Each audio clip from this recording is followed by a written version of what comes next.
Perron has spent his entire life trapped inside this miserable underground bunker. Every single day begins with brutal, punishing training. He pushes through hundreds of push-ups with massive weights stacked on his back. And when he finally collapses from sheer exhaustion, his father shows no hint of mercy. He beats him for being weak. Actually, he beats him for any reason, and sometimes for no reason at all. This has been Perron's reality, day after day, without end, which is why Perron has only one dream left: to escape this bunker and see the outside world with his own eyes. The only thing he truly owns is an old, worn-out family photo. It's what gives him strength, a reminder that his mother once loved him, but his father, the one who locked him away down here, doesn't share that belief. He repeats over and over that she's dead, but our boy refuses to accept that because he knows what kind of man his father really is. The same man who imprisoned him here, repeating every single day that he'll never leave this place, claiming the surface will soon fall into apocalypse and wipe out everyone. The only thing that brings any light into Perron's dark days are the books about the outside world, the world he aches to reach, the one he longs to see with his own eyes. He dreams of finding his mother and meeting new friends out there someday.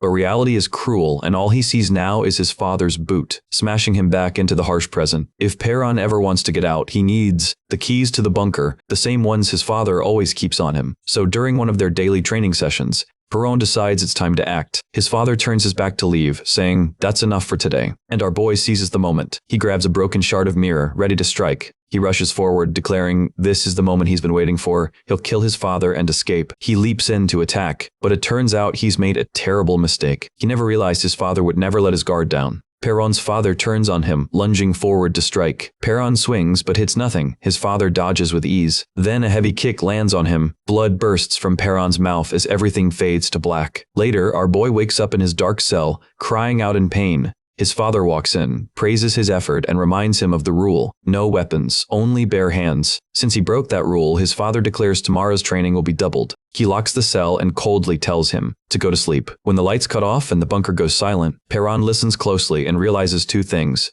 When his father says it's bedtime, it's actually morning up above, which means the world outside is still perfectly normal. The whole apocalypse story is just a lie, one his father made up to keep him trapped here. Perron swears he'll find a way out. He stares at the family photo and promises to find his mother. Even though his father keeps insisting she's dead, Perron is certain that's another lie. She must still be alive. He vows to see her again no matter what it takes. Somewhere else, his father picks up a phone call, telling the person on the other end not to contact him unless it's truly urgent. After listening quietly for a few seconds, he ends the call with a cold, "Good luck surviving." Back in the cell, Perron lies asleep, tied up with rope, shouting to be let go. When his father ignores him, he keeps struggling, whispering to himself as he feels the ropes start to loosen. Just as he's about to break free, his father suddenly rushes in, yelling for him to stop. Perron tries to bring up the double training, but his father cuts him off, saying the plans have changed. There'll be no more training, only confinement. Our boy demands to know how he's supposed to prepare for the apocalypse if he's tied up, but his father just tells him to forget about it. Thinking about his mother, Perron realizes he'll never find her if he stays trapped here forever. He struggles harder, refusing to give in, until finally the ropes snap. His father demands to know what he's doing, but Perron keeps tearing at the restraints, even as his father's cruel laughter echoes to the room. Then, suddenly, a heavy blow sends Perron flying. His father warns him not to move, but our boy swings back, refusing to obey, refusing to quit no matter the cost. When he finally breaks free, Perron's eyes burn with determination. This time, he'll see his father lose. But for a split second, he notices something different beneath his father's rage. Maybe sadness. He wonders why his father is looking at him that way. Then another punch lands, and everything goes black again. When he wakes, his father stands by the chalkboard while Perron sits nearby, listening as the man repeats that rule number one for survival is absolute. He goes on and on about how safe the bunker is, boasting it's been sealed for 126 years, fully stocked with supplies, and that leaving it would mean certain death. His father truly believes the apocalypse could strike any second, and this bunker is the only safe place left. When our boy is alone, he quietly mutters, "Never," disturbed by his father's endless paranoia. He remembers waking up after being knocked out and realizing his father was gone. Something that had never once happened before. Just yesterday, his father's behavior became even more erratic, breaking their strict routine. And now, Perron can't shake this feeling that something big is coming, and deep down, he knows he's right. Suddenly, the metal doors begin to shake and clang violently. On edge, Perron glances around, whispering in confusion as the echoes bounce off the bunker walls. It's almost as if they're calling him closer. That's when he notices one of the heavy doors hanging wide open. Without hesitation, he bolts for it. This is the chance he's been waiting for. Sprinting through the empty, dim corridors, Perron no longer feels the shadow of his father holding him back. He rushes past rattling gates, unopposed and unafraid. Then he skids to a stop at the base of the ladder. Heart pounding, excitement floods through him as he climbs, his hands clanging against the cold metal rungs. He's almost praying, begging to see sunlight. He shoves hard at the hatch above. And when it finally opens, a flood of light bursts through, forcing him to squeeze his eyes shut. Slowly, the boy steps outside, his feet sinking into the dirt of the real world. For the first time in his life, he sees the sun, and it leaves him completely speechless. Then, in the distance, someone approaches. Perron whispers in disbelief, realizing he's actually made it out. A man yells at him, asking why he's standing in the middle of the road. Shocked, Perron blurts out that he's a real person, a living human being. Panic kicks in right after. This is no time to be seen. If his father finds out he escaped, he'll come after him. So he runs, desperately, determined to get as far from the bunker as possible. Barefoot, he races through the streets, exhilarated by the freedom he's only ever imagined. The memories of endless training and pain push him to move even faster. But something nags at him. How did the bunker doors even open so easily? His father would never be that careless. Could it be that his dad opened them on purpose? No, that can't be right. His father would never break his own rule, never leave the bunker. Suddenly, laughter nearby draws his attention. He spots groups of strangers, children playing, adults chatting like everything's perfectly normal. It hits him. The world outside is calm and peaceful, nothing like the nightmare his father described. Every word that man said now feels like a lie. Here, people are just living. He looks up toward the bright sky. When that laughter fades into uneasy silence as his father's warning echoes in his mind, the apocalypse will come without warning. People start glancing upward, sensing something wrong. A massive dark sphere begins to appear behind the sun. The crowd stares, confused and silent. Perron's eyes widen as the black object grows, swallowing the sky itself. Its surface ripples with dark swirls and expanding tendrils, pulsing as if alive.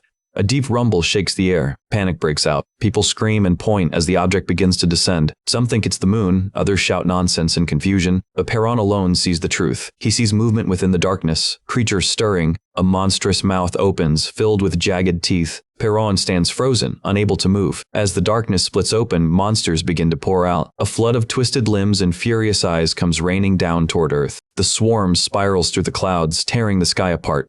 The vortex now hovers over the city, and all he can hear is his father's voice echoing, "Never leave the bunker." That rule wasn't paranoia, it was protection, unless the monsters found the bunker by mistake. Tendrils crash through the streets below, and his father's warnings pound in his head. He remembers the chalkboard, Rule 11, crossed out. Then the system message appears. Remote command, all locks open. Monsters roar, flooding into the streets. People freeze in terror, unable to comprehend what's happening. The swarm blots out the sun as creatures pile onto one another, crashing down on the crowd. Chaos spreads like wildfire as everyone screams and runs. Suddenly, there's a pause, a silence sharp enough to hurt. Then, without warning, tendrils lash out. One wraps around a man, his scream echoing as he's yanked into the air. Glass shatters around him. His body is torn apart. His head rolls across the blood-streaked pavement. Panic surges again as people push, shove, and scream for help. Someone cries out, demanding to know what the hell that thing is. Another voice yells for everyone to run, and people trample each other in their desperate attempt to escape. Amid the chaos, a man wearing headphones steps forward, completely oblivious to the madness around him. The boy with headphones freezes. He looks up, sensing something above, just as a massive, grotesque creature crashes down, shaking the entire street. A hulking beast rises, electricity crackling off its body, each heavy step sending shockwaves. Another winged monster slams onto the ground, spinning as more horrors descend from the sky. They crush anyone unlucky enough to fall beneath them. People scream for help, someone yells for the police, but another voice shouts that the phones are already dead. Panic consumes everything as Perron stands frozen amid the destruction, his father's grim warning echoing in his mind. When the apocalypse comes, the world will drown in blood, screams, and ashes.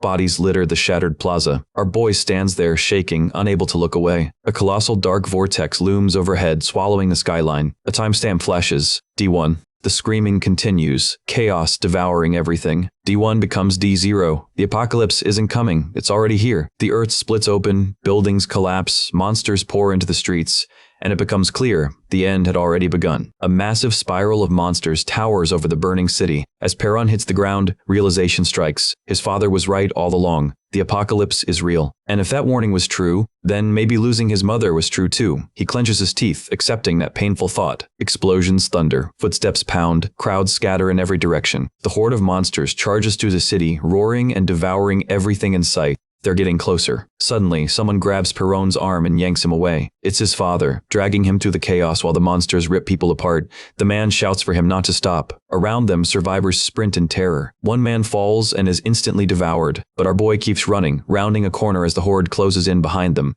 His father warns there are more ahead, pulls him along, and they both leap over a barrier. The street beyond is jammed with panicked people trying to escape. Cries for help echo as tendrils snatch screaming victims off the ground. They push forward, but the tendrils close in, dragging down anyone too slow as the swarm advances. They reach a bridge. People stumble, fall, and scream as monsters crash through the barricades behind them. The creatures tears through the crowd, grabbing one man and ripping him away. Perron yells that they're about to be caught. His father shouts that there's no time, they have to keep running. The bridge is their only escape. The crowd surges forward as monsters pour onto the bridge. Perron shouts a warning, but his father doesn't answer. A monster lunges forward, its limbs coiling tightly around our boy's leg. He struggles, but the grip only tightens, the tendrils digging in like chains. Before the creature can drag him down, his father swings a heavy stone, smashing the limbs apart. The monster screeches in pain and recoils into the shadows. But Perron's leg is already injured. He clutches it, wincing, as the monstrous horde inches closer. Forcing himself up, he stumbles forward, desperate to escape no matter what. Squeezing through the gaps between abandoned cars, the protagonist can hear the monsters closing in behind him.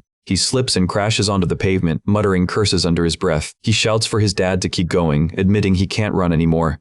Looking up, he begs his father to save himself. Then memories rush back. Being trapped, screaming, ignored, everything comes flooding in. He lowers his head, ready to give up, but his father steps closer. Firmly, he tells him to get up. Our boy snaps back, asking why he should even try, convinced there's no way out of this. His father refuses to give in, saying he knows Perron can make it out alive. Shaking his head, the protagonist hesitates, torn between fear and exhaustion, but his father grabs his hand and hauls him up with everything he's got. Run, he says, no hesitation, no doubt. Perron protests, wanting to know what the plan is, but his father presses something into his hand and orders him to go. There's no more time. There's truly no time. He has to leave the bridge now. The boy nods, limping away as fast as he can. He weaves through the wrecked cars, heart pounding. Glancing back, he sees the bridge trembling, the cables snapping one by one, until the entire structure collapses into the chasm below, swallowed by a storm of dust and debris. He stops at the edge, whispering and calling out for his father through the chaos. The protagonist just stands there staring at the destroyed city, completely lost for words.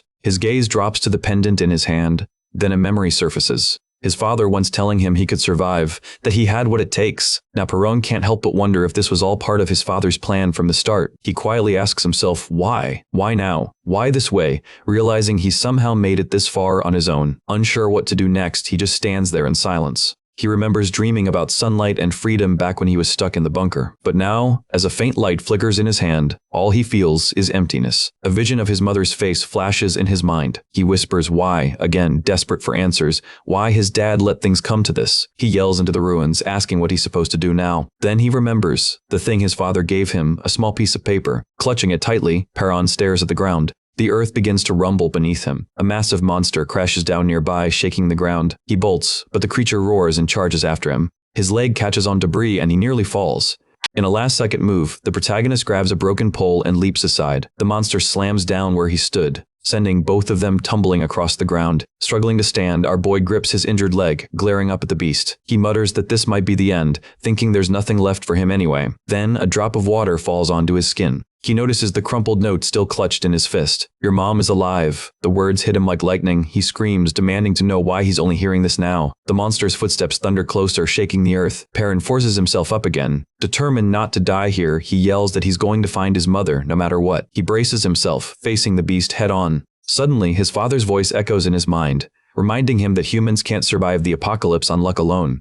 Strength and intelligence are what keep you alive. The protagonist shouts back, asking how he's supposed to survive now as the ground quakes beneath him. The creature charges forward. He yells in fear, but then his father's voice cuts through the chaos, asking if he's already forgotten everything he was taught. The monster swings, claws tearing through the air. Our boy dodges, rolling to its side. He spots something ahead, a weapon. Grabbing the creature's arm, he pulls himself up and pivots midair, locking eyes with the charging beast and preparing to strike. Sliding beneath its claws, Perron snatches the weapon and charges forward, swinging with everything he's got, telling himself over and over that he will survive. The city lies in ruins. Monsters roam freely. One descends from a tower while another prowls through the rubble. The streets and buildings stand shattered and silent. When night falls, the survivors hide among the debris. One man wipes the sweat from his face, grumbling that it's already been 4 days. Another complains bitterly about the missing police, wondering what they're even doing. A girl comments that their shelter is at least safe but admits the food's run out.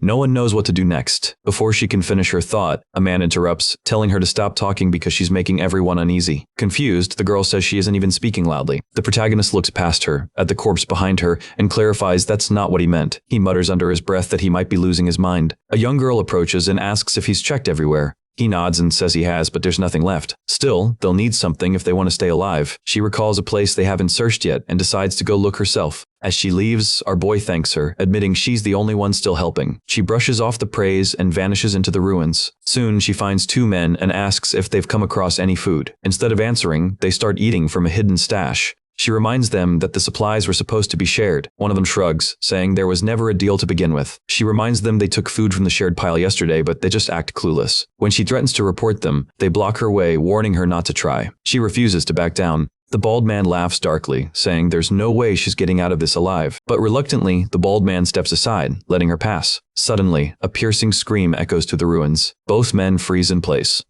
One mutters if that was someone screaming, while the other tries to stay calm. He insists it sounded far away and says they'll be fine, but then his eyes catch something moving ahead. The girl crouches low, staying silent, while the bald man mocks her for pretending to be tough. After a brief pause, she turns around and carefully makes her way back through the rubble. The same man from earlier spots, her returning and, visibly relieved, asks if she managed to check the area. She nods. When he asks if she found anything useful, she discreetly hides a small piece of bread under her jacket and calmly replies that there was nothing there. He believes her without question, but suddenly, a deafening crash sends dust and debris flying everywhere. From the smoke, a massive one-eyed monster emerges. Trapped amid the wreckage, the man freezes as the creature lumbers closer. In panic, he reaches out for help, but the girl dashes past him without looking back. She mutters an apology as his screams are drowned out by the monster's roar. Out on the street, panic spreads like wildfire. Someone yells not to look back. Another curses as more creatures appear from the shadows. A red-haired man sneers that they'll be fine once someone else gets caught.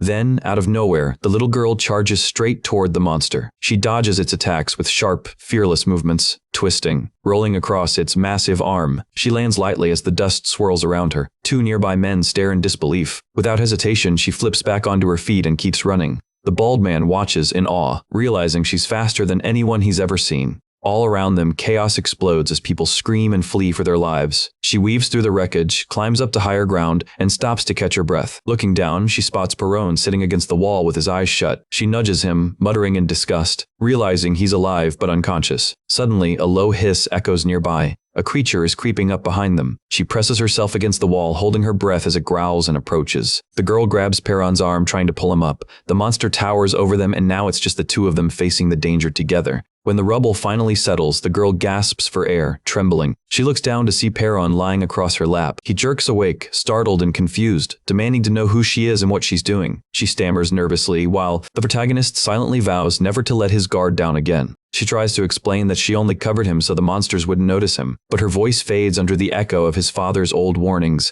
about people who use others and toss them aside when they're done. Our boy reminds himself not to trust anyone, even when his stomach growls painfully. He hasn't eaten a thing since leaving the bunker. Weak and barely standing, he asks if she has any food. She insists she doesn't, but a small piece of bread slips from her pocket, instantly catching his eye. She tries to brush it off like it's nothing, but Perron calls her out for lying and debates taking it from her. In the end, she sighs, tears the bread in half, and hands him a piece. He hesitates, confused about why she would share with him at all. She smirks and says he now owes her 5 times that amount in food when he can. He nods, agreeing. After eating, the protagonist stands to leave, but she runs after him, warning that monsters are still nearby. He stops, realizing she seems to know this area better than anyone. She admits she's lived here her whole life.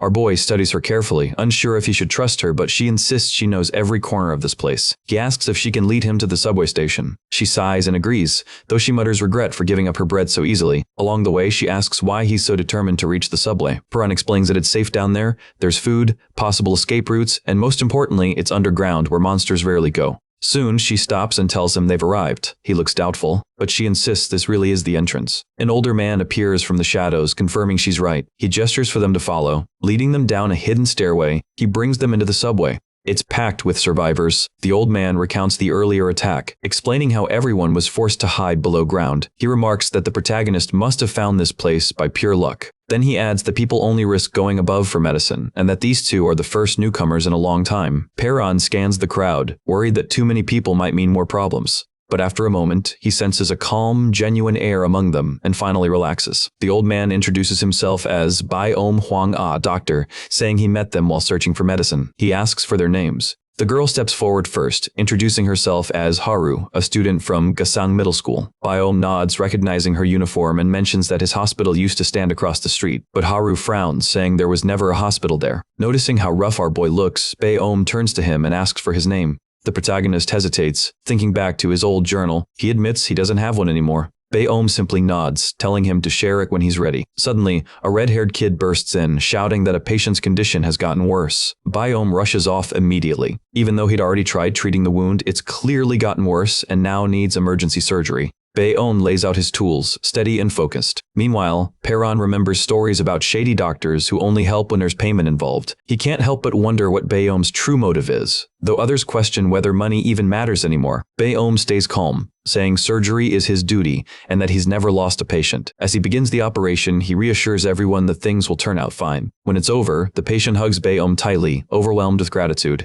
But our boy keeps watching, unsure whether to believe this man is as noble as he seems. As Baeom tells the patient to rest, Perron remains cautious, silently observing everything around him. A badge slips out, revealing that Baeom Huang is, in fact, a veterinarian. He calmly prepares his instruments and warns that the next step is going to hurt. Panic rises in the patient, who starts begging to be untied, but Baeom refuses, explaining that any sudden movement could be deadly. The patient protests louder, shouting about Baeom's veterinary background. Still, Baeom insists that humans are animals too, so the method stays the same. The patient continues to squirm and resist. Baeom suggests using anesthesia, but the red-haired girl cuts in, saying there's none available at the moment. With a sigh, Baeom grabs a brick, muttering that it'll have to do for now. He knocks the patient unconscious while Haru and the protagonist watch in heavy silence. Later, Perron holds a photo from his father and a note hinting that his mother might still be alive. Even so, he feels lost, no clue where to even start looking for her. Then something about the picture catches his eye. The flowers in the background look unfamiliar. He's never seen them before. Studying them closely, he starts to wonder if those flowers only bloom in certain regions. If that's true, the photo could point him to where his mother is. He decides he needs help from someone who knows plants. Meanwhile, elsewhere in a bunker, a group gathers as a subordinate reports that everyone's arrived. The captain steps forward, declaring that something new is about to begin. He warns that any form of resistance will be crushed without hesitation. One man steps up, demanding an explanation. The captain only glares, silent but menacing. He claims he can see right through people, their secrets, their fears, just by locking eyes with them. Spotting fear flicker in the angry man's eyes, the captain calls him out. The man panics and begs for space, but the captain punches him, saying fear always shows itself around him. He smirks, saying this is the kind of reaction he enjoys and demands more. He orders the man to reveal his true self, but the man cries for him to stop. A subordinate cuts in, reporting that an old man, a girl, a boy, and an injured man are missing. The captain says he'll handle it personally. Then, without hesitation, he orders the terrified man to be tied up and dumped outside. The man's screams are ignored. After days of sleepless vigilance against monsters, our boy drifts into a nightmare, feeling himself dragged deeper into the dark. He jolts awake to find strangers surrounding him, demanding to know who he is. A blonde-haired man gives him 2 minutes to prove himself or be kicked out, mocking him that running won't save him. Perron rises slowly. The captain reconsiders his earlier thoughts about the boy's curiosity. The blonde man sneers, asking how he plans to fight them, but Perron throws the question back at him. The captain grins, telling the boy to show what's really behind those eyes. The blonde man warns that he should have just run, but Perron calmly says 2 seconds are all he needs to take him down. The blonde draws his blade. Perron glances around, realizing his photo is missing. The man taunts him with it, saying he found nothing else worth keeping. Perron snaps, threatening to kill him if the photo's harmed. The captain snatches the picture, holding it up as if ready to tear it apart. Perron is beaten, questioned why a simple piece of paper means so much to him. The captain then declares that the boy won't be expelled. He says he saw something else in Perron's eyes, a darker depth, so he orders the blonde to keep watch over him, and to never lose sight of that photo. The man admits the kid makes him uneasy, but holding the picture seems to keep him subdued. Haru checks on Perron, asking if he's okay. He snaps back, shoving her away. She yells, asking why he's taking it out on her. She was only trying to help. He growls that he doesn't need help and tells her to stay out of it. She shouts her name, Haru, and tells him to remember it. He looks away, dismissing her completely. BM turns to Haru, asking what's wrong. She mutters that Perron's impossible, and Baeom agrees, saying something about him feels off. Perron remembers his father's warning, never trust anyone offering help. Watching the man holding his photo, he considers grabbing it back, but he stops himself. It's the only thing he has left from the bunker. He'll wait for the right moment. The captain gathers the group again, giving them 2 choices, follow him or get thrown out. He gestures to the tied-up man as a live example of what happens to those who refuse. He explains the man tried to stir trouble and is now being exiled.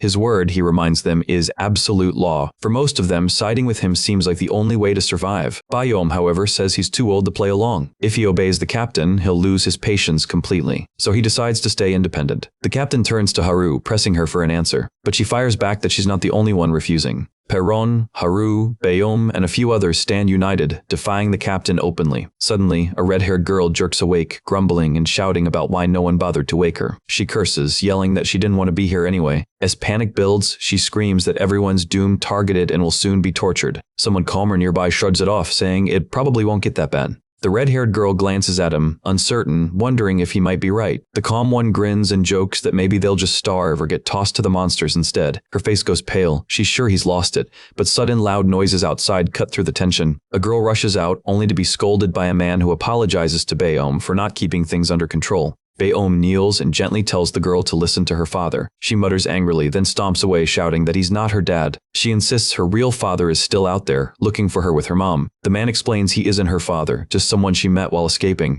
He says after she got separated from her parents, he decided to protect her until they reunite. When another boy steps in, a man lays down the rules: no one leaves the room captain's orders, and anyone who disobeys will be punished, no exceptions. Someone else adds that being a kid won't earn any mercy. Meanwhile, the boy scans the room, searching for the man who stole his photo. Elsewhere, it's mealtime. Guards hand out food, repeating it's strictly one portion per person. The red-haired girl complains that their servings are way smaller than everyone else's. The guard repeats, it's the captain's rule, saying they don't need more since they're stuck indoors anyway. The girl's hands tremble in frustration. Someone nearby stiffens, sensing what's about to happen. Bayom quietly comments that he hasn't seen Chicken Comb in ages. Whispers begin to spread. Everyone knows Chicken Comb is the captain's right-hand man, infamous for breaking rules, wandering wherever he wants, and scaring people half to death with his strength.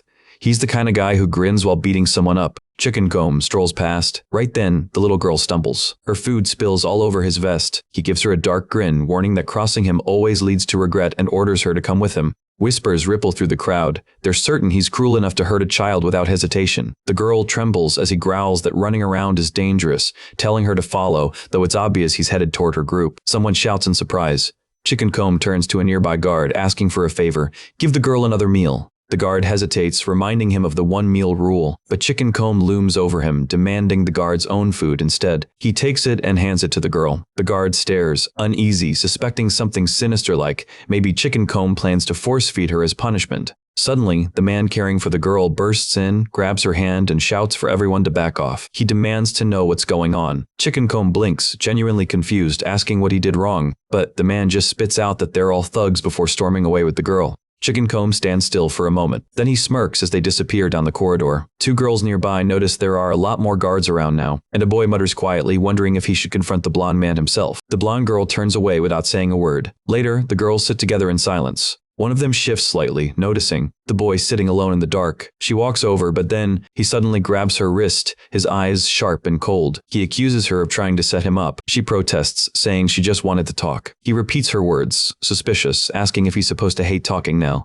She frowns, asking why he even cares. He tells her to stop circling and say what she wants. She asks why he always isolates himself, wondering if maybe he's just shy. He snaps that all humans are his enemies, so there's no point in getting close to anyone. She insists she meant no harm, but he doesn't buy it. She sighs, telling him to think whatever he wants, but adds that he should make up with Haru. He mutters that he and Haru never fought, and says she's just another human like everyone else. The girl explains that Haru cries herself to sleep every night, weighed down by something heavy. She thinks having a friend her age might ease that burden, but the boy calls it pathetic. He says sadness is weakness and surviving is all that matters. She hesitates for a moment, then asks if he's ever lost someone he loved. He says no, claiming it'll never happen, he has no one to lose and nothing to be sad about. Still, he insists he's fine. She tells him that if he ever dies, she'll be sad for him anyway. He scoffs, calling that ridiculous, and promises he won't feel a thing if she dies. She laughs, then coughs, keeps coughing, apologizing between breaths, apologizes again for talking too much, wishes him good night, then walks off quietly. Nearby, the red-haired girl wakes up once more, grumbling that she can never get any sleep around here.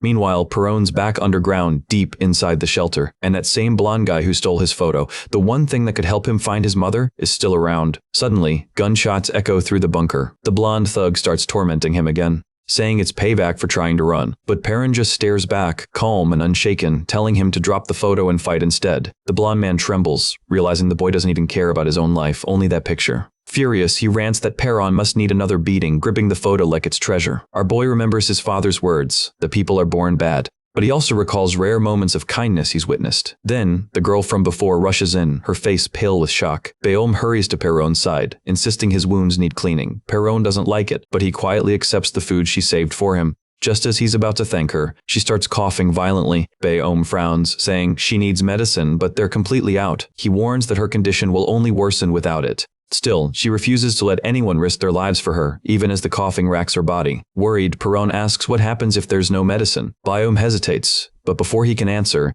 a group of thugs barges in. Meanwhile, the one holding the photo complains about how the captain keeps making him show it off, wishing he could just kill Perron and be done with it. Then BM gets ordered to assist some outsiders immediately. He refuses, saying he has someone critical to take care of. The thug sneers, questioning whose side he's really on. Despite her weakness, the girl says she'll go upstairs to get the medicine herself, but Bayom stops her, warning she wouldn't make it far. He volunteers to go with her instead. Before he can move, the thug suddenly stabs her, making a twisted joke about how easy it could have been to help. Everyone freezes as she collapses, blood spreading fast across the floor. Perron feels her life slipping away. Then a strange light starts glowing from her wound, throwing him backward. He can't shake the thought of how fragile humans really are. He watches the glow pulse as her life fades. Her trembling hand reaches toward him. With her last breath, she whispers, reminding him of when he said he wouldn't care if she died. Then her hand falls completely still. The thug wipes his blade clean, while Bayom yells, calling him a monster for killing so casually. The killer shrugs, saying he actually saved Bayom since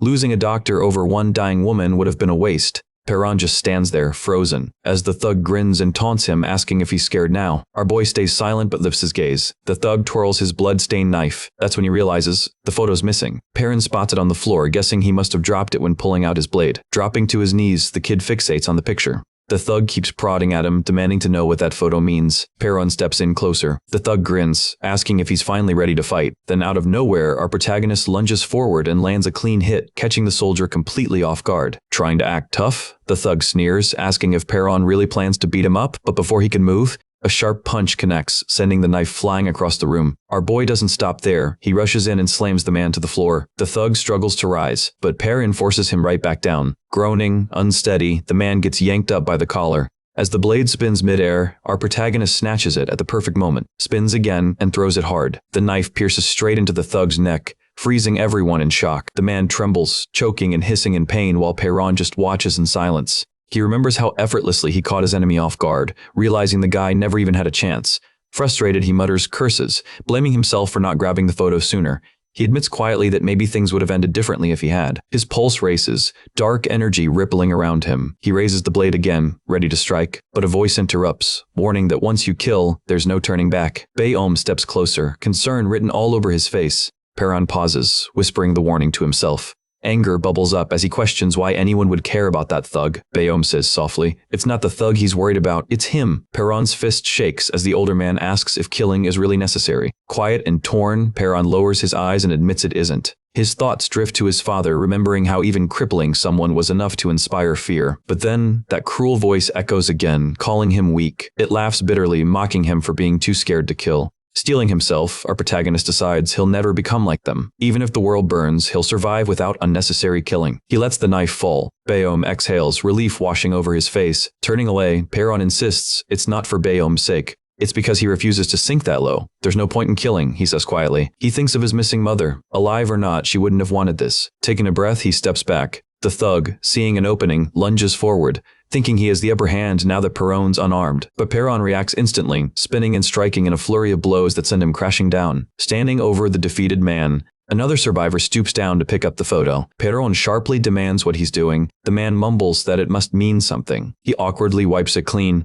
and tells him to keep it safe. Around them, more survivors gather near a body covered with a tarp. Bayom notices Haru and the little girl are missing. The babysitter says they went to the restroom, lucky they didn't see the chaos. One survivor remarks that Perron held back, even when he could have finished the fight. But our boy just shrugs, saying something precious was taken hostage. The man scoffs, calling it a piece of trash. Perron's glare hardens. He insists it matters. The room grows silent as he raises a question. Holding up the photo, he asks where the flower in it grows. People study it but admit they've never seen it before. The red-haired girl asks if he even knows where the photo was taken. He says that's exactly what he's trying to find out. The babysitter jokes that if the internet still worked, this would have been easy, but now, that photo is their only clue. Bae-om asks why it's so important. Perron answers flatly, he plans to go there. Whispers of worry spread through the group. Bae-om warns that no one survives above ground, not with monsters roaming around. But our protagonist stands firm. He'll survive, he'll find his mother. From the shadows, the captain mutters that disobeying orders will only make things worse. Suddenly, a beast crashes down, rubble scattering everywhere. The scene cuts to an empty subway entrance marked Zone B, with faded exit signs hanging above. Someone cheers, they finally have enough heat to cook real food. One guy tells the other to fan the fire, but he shrugs, saying he's busy.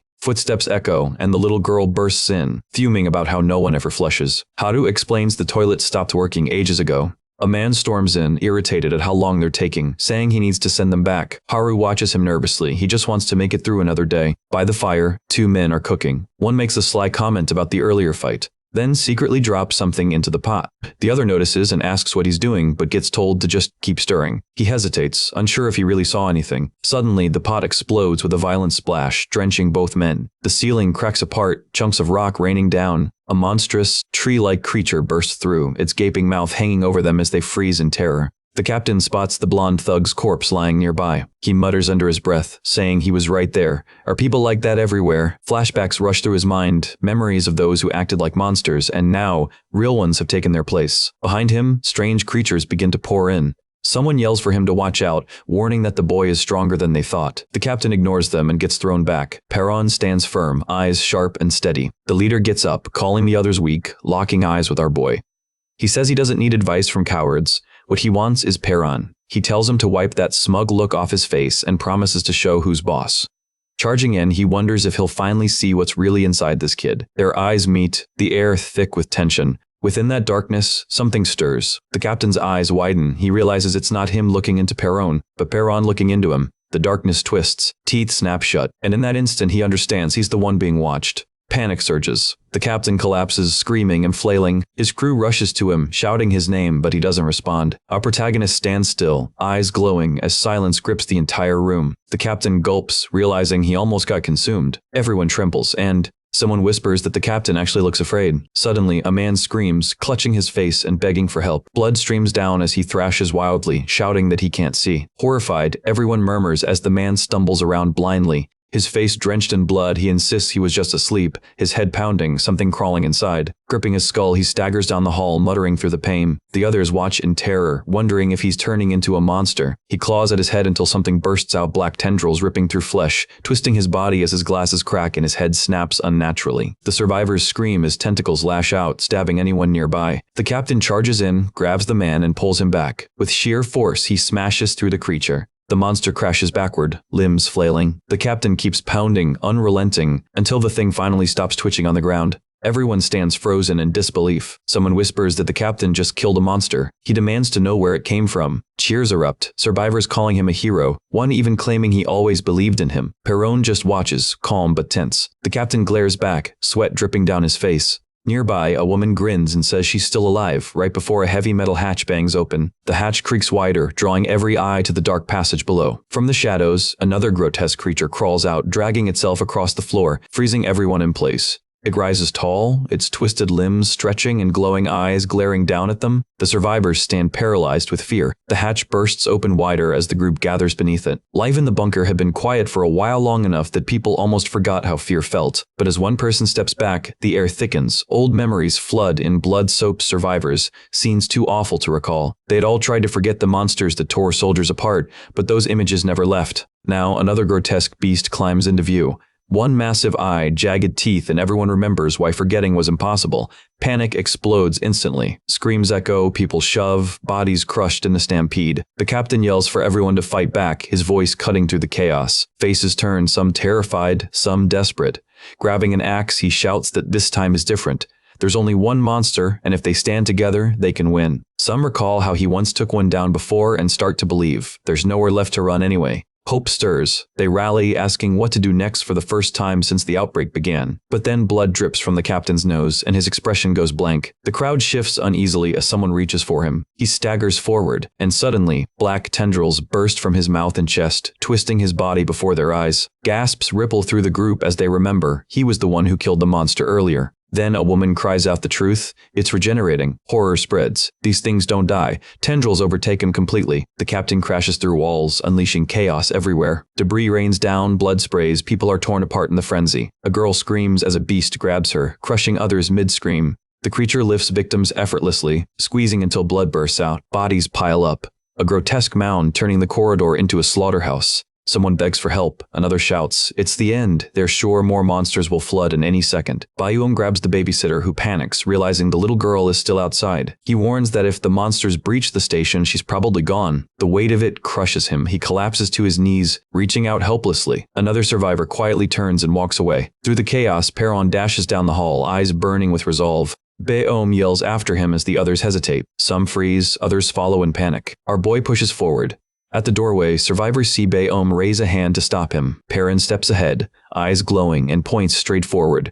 The room falls utterly silent. Inside, a body lies in a pool of blood near the sliding doors. 3 kids huddle together in the corner. One trembles, whispering that she's scared. Haru puts a finger to her lips, warning them to stay quiet. Any sound, and they're dead. The youngest sniffles, trembling. Haru apologizes softly, admitting she can't protect anyone right now. She explains that the chaos gave them this hiding spot, but if someone finds them, it's over. The little one grabs her sleeve. Haru blinks, surprised for a second. Then she meets Perron's eyes, lets the girl cling tighter, and whispers for her to stay close. Nearby, an injured man stares at the corpse on the floor, terrified, asking what they should do. Haru says they have to run. He panics, saying there's nowhere to go, but she stammers that survival is all that matters. Summoning her courage, Haru says they can't just wait to die, she's determined to live. Seeing that, the man mutters that she must have a powerful reason to keep going. Suddenly, everyone freezes as a monster with a single glowing red eye appears in the doorway. The man shouts for them to run. The blonde girl clings tight as the beast steps closer. The man charges, slamming into it, locking it down. He yells for them to escape. He's got nothing left to lose, but he wants them to live.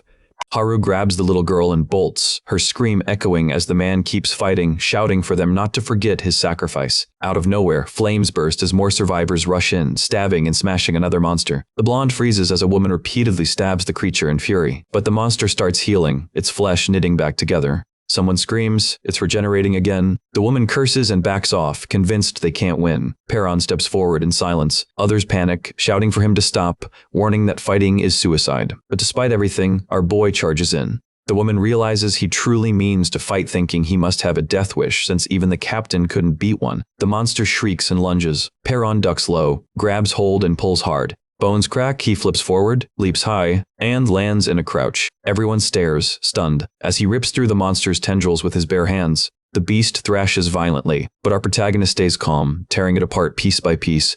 Bayum and the woman watch in disbelief. She mutters that it doesn't matter, saying even the captain managed to kill one before. But then, more horrors crawl out from the shadows, roaring fiercely. Still, Perron stands firm, completely unfazed, locking eyes with the creatures. As they charge, he braces himself, then bolts forward, smashing a massive one square in the mouth with brutal force. Another lunges, but he springs upward, slams down hard. Grab. He seizes the monster and rips it apart in one swift motion. Tendrils snap and scatter under his relentless blows. Bayum and the woman are convinced he's finished, but Perron steps out unharmed, surrounded by the twitching remains. Bayum mutters in awe that the boy is still alive, while the woman can't even form words. Even as the monsters keep regenerating, everyone can only watch. As our boy stands his ground, taking a deep breath, his father's words echo in his head. Every living thing has a source that sustains its life. A glowing flower flashes in his memory, and his father's voice repeats again, destroy the source. Once you find it, smash it. Perron darts through the horde, eyes scanning frantically, then lunges at one and tears it open. And there it is, a glowing seed buried deep within, the true source. Steeling himself, he drives his weapon straight into it. A burst of energy explodes outward, tendrils lashing wildly in every direction. The monster convulses violently as he pushes harder. Gasping for air, Perron stands over the wreckage. The shattered seed glows faintly at his feet. The survivors stare in silence, eyes fixed down the hallway. One whispers that the monster is truly gone this time. While Bayum watches, a blood-soaked figure steps past the ruins. Meanwhile, Haru pulls another girl down the corridor when a loud boom shakes the bunker. She shouts that something's coming. Their footsteps echo in panic as they sprint around a corner. Haru suddenly finds herself face to face with a massive creature charging straight at her. She tries to leap aside but slips and crashes onto the floor. The monster's glowing eye locks onto her. She looks back, hearing those heavy steps pounding closer. Then, without warning, a swirling void tears open in front of her. Her vision is pulled into complete darkness. Shadows twist and churn as a strike slashes past. Behind her, Baeom gasps, barely managing to speak. Haru stumbles back into the group, alive and untouched. Relief sweeps through everyone, but she just stands there trembling, mumbling in shock. Then someone yells that the little girl is missing. Haru jolts, blurting out too much, and in doing so, accidentally reveals where Perron is. The group breaks down, the babysitter sobbing and begging to know if the child is safe. At that moment, a pair of tiny shoes appears in the doorway. Everyone freezes. The little girl steps forward, her dress bloodied and torn, and behind her rises a hideous creature with a glowing red eye. Panic erupts instantly. Someone charges forward, screaming. The child trembles under the monster's looming shadow before it can strike. Suddenly, Chicken Comb bursts onto the scene. He slides in, pushes the girl aside, squares up to face the beast, and warns it to back off or he'll go straight for its eyes. The creature hesitates, then slowly retreats as the enforcer orders it to stay down. He's not sure if it left out of fear, so he listens carefully for any movement. Baeom explains they're only safe for now because of what's happening outside. Out there, our boy slams another monster into the ground, muttering, "That's 2 down, but even more are closing in." Another swings at him hard and he braces himself. 3 more begin circling around. Perron thinks that if there weren't so many, he could clear the area and make it safe. But right now, survival is all that matters. With nowhere to hide, he knows a single mistake could cost him his life. And worse, new creatures could appear at any second. Exhausted, our protagonist considers running to find another shelter, but then it hits him. If he leaves, everyone inside will die. He wonders why that should matter. Then he remembers the girl who was stabbed, and her final words. Distracted, he lets his guard down. A monster slashes across him. Blood sprays as he collapses. Clutching his wound, he lifts his gaze. A shadow looms over him. It's Chicken Comb. The fighter tells him the others have explained everything and that he knows Perron can kill these creatures. He asks what he can do to help. The babysitter grabs his shield, ready to jump in. The little girl stands silently, watching. Perron mutters under his breath, still not understanding why these people are risking their lives for him. Chicken Comb just shrugs, as if it's obvious. They all want to survive. The babysitter adds that if our boy goes down, none of them will make it, so helping him is their only choice. He reaches out his hand. Perron hesitates, then finally nods, telling them to create a distraction. He figures betrayal isn't likely when survival is the only thing keeping them together. A monster charges in. Both Chicken Comb and the babysitter rush to block it. It gives our protagonist a small opening, even with his injuries. Chicken Comb taunts the beast, just the distraction Perron needs. He darts forward, strikes his first target, and cracks open the monster's glowing core. The core pulses violently with unstable energy. The creature unleashes beams of light, forcing him to duck and weave, but he refuses to back down. He pushes through the barrage, grabs hold, and twists until the core is completely exposed, shouting that he's finally found its weak spot. He lunges, but misses. The monster begins charging a devastating blast. The beam fires, but the babysitter raises his shield, straining to block it. That brief moment is enough. Perron refocuses, drives his strike straight into the core, and shatters it completely. The beast collapses. Baeom admits he'd only slow everyone down, and the red-haired girl agrees, especially with the corpses still twitching around them. Someone yells at a nearby monster, shouting that the captain is dead. The babysitter glances back to check on Perron, but he simply points down at the shattered core resting at his feet. Chicken Comb demands to be taught, so our boy explains that every monster has a weak spot. You just have to find it. Another survivor mutters that only he seems able to see them, so the rest should stick to distracting. Chicken Comb refuses to stand aside and dives straight back into battle. Perron admits it's much easier to fight with backup by his side. The bruiser gets slammed hard, while Perron slices clean through another creature. Then he suddenly freezes, sensing one more presence nearby. Across the room, a survivor is caught tendrils pinning her down. Just as Haru and the others arrive, they spot her struggling in panic. The monster crackles and twists, its form mutating into something even worse. On the ground, a bloody hand trembles once, then falls limp as the transformation completes. Nearby, a corpse jerks to life, and a shadowy figure with mangled limbs crawls free, looming over Haru and another survivor. She pulls herself together, as its jaws snap inches from her face, barely missing. The creature lunges again, only to be struck down as Perron steps in, killing it at the last second. Haru stares in disbelief as our boy lands hard, bleeding and drained of strength, yet still clutching the monster's glowing core, eyes locked on its light. Baeom rushes to him, insisting he needs medical care immediately, while others scramble to help. Later, Perron wakes, fully bandaged. Haru is sitting quietly nearby. Baeom exhales in relief. Without hesitation, our protagonist tears the wrappings away. His wounds are gone, completely healed. Baeom grabs his arm, stunned. Perron asks if the other fighter survived. A familiar voice answers, Alive and grinning, Chicken Comb boasts about his toughness. He shrugs, saying he helped simply because he felt like it. Someone mutters he still looks like one of the villains. The enforcer just laughs, claiming he doesn't take orders from anyone. Haru yawns as another voice comments how shady he looks, but Chicken Comb just smirks, saying looks don't matter. It's all part of his style. Perron turns to Haru, asking why she's still there when she's not even injured. She snaps back, demanding what he's going to do about it, then quietly admits she was worried. Baeom interrupts, reminding Perron that Haru stayed behind to help treat his wounds. She yells that she only did it because Baeom needed her to. Then Chicken Comb cuts in, saying he remembers her from earlier and surprisingly praises her speed in the fight. He describes how she dodged monsters like it was nothing, moving like the wind.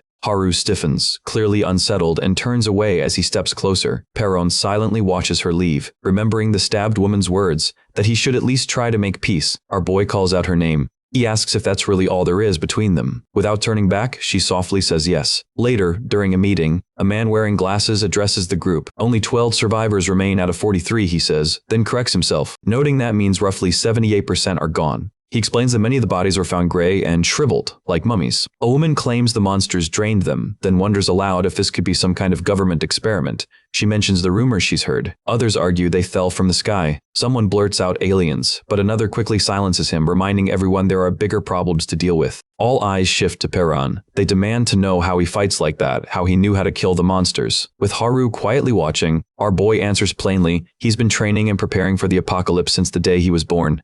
Perron holds up a photo, saying it's the only thing he took from the bunker, but the woman stays skeptical. She accuses him of lying and demands proof, doubting his story about living underground and knowing the end was coming. To her, one photo isn't enough. Still, she admits he's a skilled fighter, and the others begin leaning toward believing in his strength. Suddenly, a survivor lunges at him, but our boy dodges easily. The attacker panics, apologizing immediately and claiming he now believes the bunker story. Baeom steps in, saying he's convinced too, especially after treating all of Perron's scars. Thinking of everything the kid has endured, Baeom points out that no one his age could have survived so much otherwise. That sparks Haru's curiosity, and she asks about his scars. Perron explains he got them every time he tried to escape the bunker, calling them proof that he never gave up. He says he doesn't see them as marks of pain. Another man asks why he didn't warn people about the apocalypse. Our protagonist recalls something his father once said, admitting he believes his dad never intended to warn anyone. He confesses he doesn't exactly trust people, but adds that this group has helped him, and now he's starting to question whether all humans are as bad as his father claimed. A survivor tells him he's important because he's the only one who knows how to kill the monsters. Chicken Comb suggests finding his mother might help them understand the creatures better.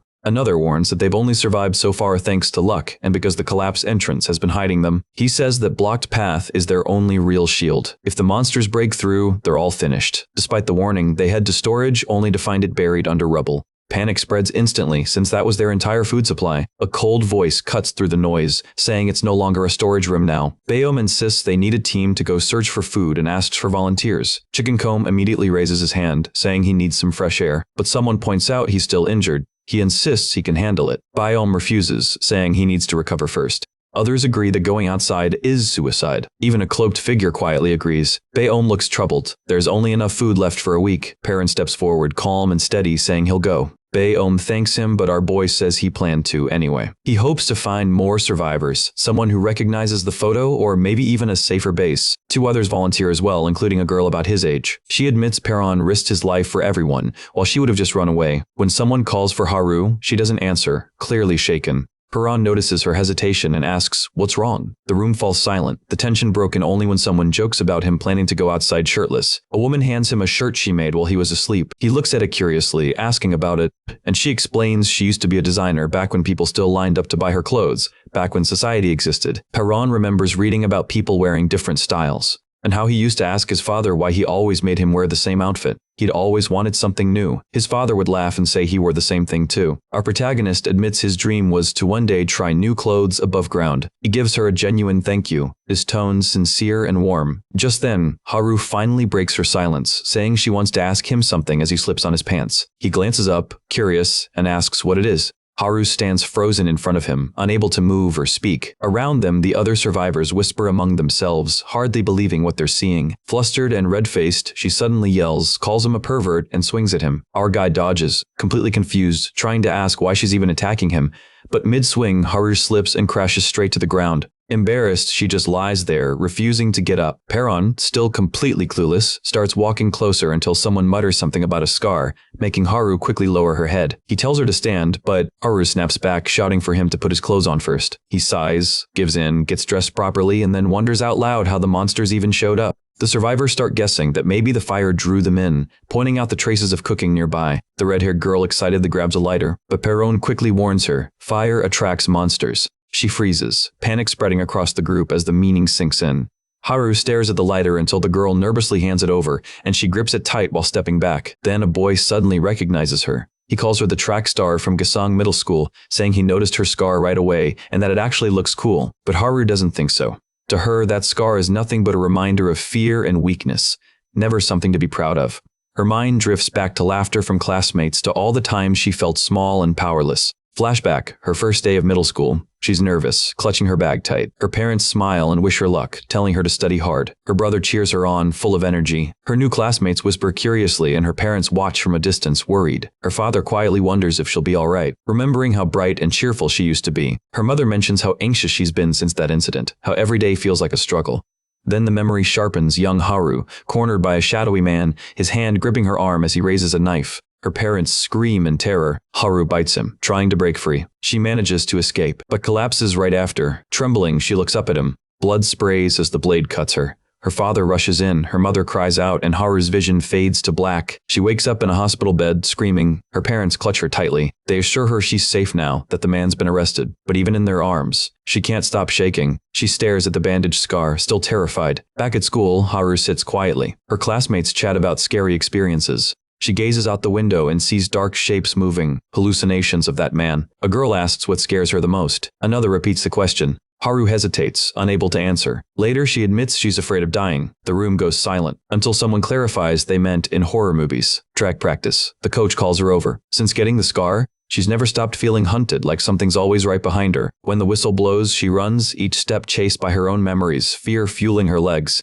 She stumbles but forces herself to keep going. She calls herself a coward. Then the coach yells, "She's broken another record." Her teammates cheer. The coach beams, telling her she could become a star, amazed she's been smashing records after only 2 years. Reporters start showing up to meet the girl with the scar. Nervous, Haru greets them politely. They ask for a photo, offer encouragement. One even says he's a fan, placing a hand on her shoulder. She flinches. He pulls back, scoffing, calling her weird, saying he didn't mean anything by it. The coach tries to defend her, but the man mutters that she's just a nervous wreck. Haru stays silent. That night at dinner, her father scrolls through his phone, earning a scolding from her mother. He laughs, apologizes, and casually asks about the reporter. Her brother brags about her speed. Her father says he can't wait to see her on TV. He admits that ever since the incident, her running talent has only grown stronger. Haru realizes every time she runs, the memories return. It's ironic. She started running to stop being a coward, but nothing really changed. She grabs her uniform and heads out. Her father reassures her that fear doesn't make her abnormal. She protests, insisting that her fear makes her unworthy.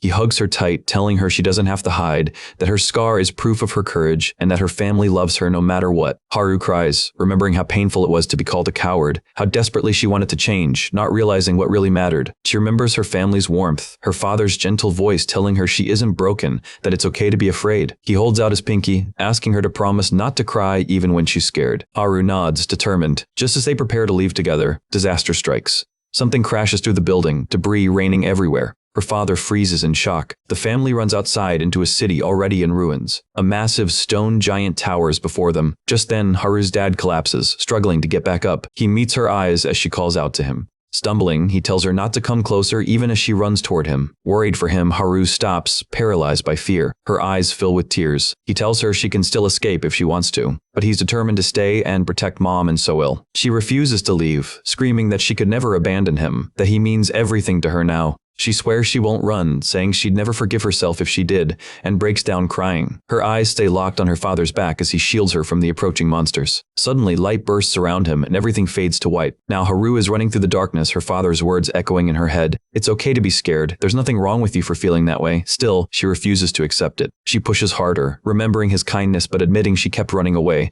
Clenching her fists, she swears she's done running. Standing before Perron, she declares she's coming too, that she'll never run away again. Monsters crawl along the rooftops. The survivors move cautiously into the city. The group sneaks past a lurking beast. It lets out a roar, but they duck behind cover and slip away into the shadows. One survivor exhales in shaky relief. Another cracks a nervous joke, and our boy reassures everyone that it's safe for now. Haru hears someone asking about the map. Perron lifts a piece of paper, explaining that they'll have to make one themselves, and she watches closely. When she repeats his words in confusion, his tone turns firm. A map is just as essential as food. Haru volunteers to help since she knows the area well, but her confidence falters. Because the city looks nothing like it used to. They manage to gather supplies, though far fewer than expected. Perron points out that most of the food has already gone bad. A bespectacled survivor suggests they eat the perishables first. Haru hesitates, saying it's better to wait until they're back at base. But the other insists it'll rot soon anyway, and after risking their lives to get it, they deserve to eat now. Someone else argues that people are still waiting back at base, but our protagonist tries a bite himself and says it tastes good. He remarks that bunker meals were nothing but bland nutrients, and this flavor feels heavenly by comparison. Haru teases him, saying he didn't even know what bread was before, and he scowls back. He passes her some food, reminding her of their earlier deal and saying now they're even. Karan cautions the group to stay hidden. If they're discovered, they'll have no choice but to fight. He says he can handle monsters, but too much noise will summon a horde. Silence means survival. Suddenly, he stops short as a creature drops down between the tall towers ahead. His voice sharpens. Under no circumstance can they let the monsters detect them. Perron repeats the warning, urging everyone to stay still and quiet. Haru and the others freeze on the spot. He explains that if they're spotted, their only hope is to split up and run. Gripping Haru's shoulder, our boy quietly reassures her that the creature hasn't noticed them yet. Someone whispers a question, but before an answer comes, Heron hurls a can, and the metallic clang echoes through the air. The monster reacts instantly, proving sound is what draws it. He calms the group, signals for silence, and explains that fighting recklessly will only lure in more of them. They have to finish this in one decisive strike. His mind flashes back to the basement. Someone there had handed him a weapon. The man admitted he'd never go above ground himself, but still wanted to help. The weapon had been built specifically for Perron's combat style, designed to pierce a monster's weak points. Our protagonist grips it tight now and charges forward. He drives the weapon deep into the creature's core. As he looks down at the weapon, his father's voice echoes in his mind. Don't rely on weapons. Surviving up here means fighting with your bare hands. His father had always said humans shouldn't depend on tools in battle, claiming it would make sense one day. Perron can't help doubting that. How could anyone take down monsters like this bare-handed? He realizes his father never mentioned monsters in the bunker, maybe because he thought his son wouldn't believe him. Perron admits he never believed in the apocalypse until now. Memories resurface, endless drills and training sessions underground, monster attack simulations, over and over. If his father never wanted him to leave, why train him so intensely? Maybe he hadn't meant to trap him forever. He recalls one truth: his dad never lied, except about Mom's death. Could all that training have been for this very day? His mind rewinds to when it all began. The first day of the apocalypse. He remembers the locks being undone, his dad opening every door. If he hadn't escaped then, the monsters would have torn him apart. Now he wonders, why had they targeted their bunker? And how did his dad know what was coming? Nearby, the bespectacled survivor kneels by the fallen monster. Its body curls inward after being pierced in the core. He mutters that they couldn't break it open, then tosses it toward a girl. She flings it aside without hesitation. Perron watches it spin through the air and land right near his feet. He picks it up, noticing strange, shifting patterns on its surface. The spear hums softly in his hand. The glasses guy asks what's going on, but our boy stays silent. He squeezes it gently, and the shell begins to crack. Fragments break away one by one. His eyes shift to Haru, who's now awake. She's thinking back to when she ran off alone. Quietly, she promises herself never to do that again, and that she'll apologize to that kid when she gets the chance. Perron's thoughts drift to his dad, back before the world fell apart, when he handed him a book from home, calling it the story of a hero. The boy's eyes open again, and Haru leans over him. Haru tumbles over Perron, clamping a hand over his mouth. He tries to speak, but she refuses to let go. Looking up at her, our boy grumbles that she's heavy and tells her to move. Haru snaps back that she's not, while he mutters for her to calm down, calling her a scaredy cat. She scans the ruined city through her binoculars. Checking the map, Haru narrows her focus, but Perron strolls over, asking how it's going, casually calling her human, which immediately annoys her. Later, when someone asks his name, Perron admits he hasn't had one since childhood. Gaon insists he should have one, and Yujin eagerly volunteers to pick one for him right away, but he just stands there, looking uncertain, mumbling about needing a name. He doesn't seem sure what to say, until Haru offers one. He turns it down, then pauses, thinking of his father. He lowers his head and softly says, Perron. The others react with surprise. Haru repeats the name, and he nods. She asks what it means, and our protagonist explains it's from a book he read when he was little. Yujin suggests they all introduce themselves. Jihyun goes first, then Yujin, followed by Haru, who jokes that Perron probably won't remember anyway. He hesitates, tries to say his new name, and then, more firmly this time, introduces himself as Perron. The group echoes his name back, and he repeats it once more as memories rise within him. He recalls the underground bunker, dreaming of reaching the surface, meeting people, telling them his name. He always wanted to learn others' names too, just to talk with them. In that moment, Haru, Ji-hyun, and Yoo-jin both smile warmly at him. Ji-hyun reaches out a hand, asking to be friends. Perron flinches, pulling back. Blood, screams, and the apocalypse flash through his mind. He steps away, saying coldly that they're not friends. Yoo-jin and Haru look shocked. He thinks that if the world hadn't ended, maybe he could have been their friend. But now, his only purpose is finding his mother. He turns to leave. When a scream slices through the air, Perron and Ji-hyun glance down, spotting a man below. They find themselves trapped by a monster. Our boy gets ready to move, but Yoo-jin insists they have to help. Haru and Ji-hyun exchange a worried glance. Perron refuses, warning that any noise will just attract more of them. Yoo-jin argues they can still save him and make it out alive. Perron reminds her of their deal. She promised to follow his lead once they reach the surface. He repeats his warning, firm. But when the man's desperate scream rings out again, Yoo-jin ignores him, grabs a weapon, and drives it straight into the monster. She stabs it again and again, shoving the creature off. The man gasps out a thank you, still shaking, and Yoo-jin tells him to stick with the group if he wants to survive. Still trembling, he manages to warn them. Another monster is coming. Perron leaps forward and cuts it down in one swift motion. Then he turns to Yoo-jin, eyes cold, asking if she even realizes what she's done. Her recklessness could have gotten them all killed. Haru and Ji-hyun stand tense behind him, already sensing things are only going to get worse from here. The injured man tries to stand, but his leg gives out. He admits he can't walk without help. Perron had seen this coming. He knew there'd be problems like this. Then a sharp, crackling noise nearby makes everyone freeze. More monsters are closing in. Our boy refuses to help any further. Ji-hyun reminds them that saving the man earlier was already pushing their luck. Perron turns to Yoo-jin, telling her she can help him if she wants, but that means leaving the group behind. If she goes, she's on her own. Jixian backs him up, repeating the rule: everyone follows every order, no exceptions. The man begs them not to leave him, but Ji-hyun sides with Perron. They can't risk it, not with others still waiting at base. Reluctantly, Yoo-jin decides to stay. The injured man shouts after them, calling them murderers, accusing them of leaving him to die. Perron snaps at him to be quiet, but his cries echo through the dark. Monsters shriek back, and the group bolts as the creatures surround them. Haru yells that the monsters have cut off their escape route. Perron scans the area. It's not over yet, they haven't been seen. If they move fast and retrace their steps, they might still slip away. Then, out of nowhere, the injured man flicks a lighter, a small flame sparking to life.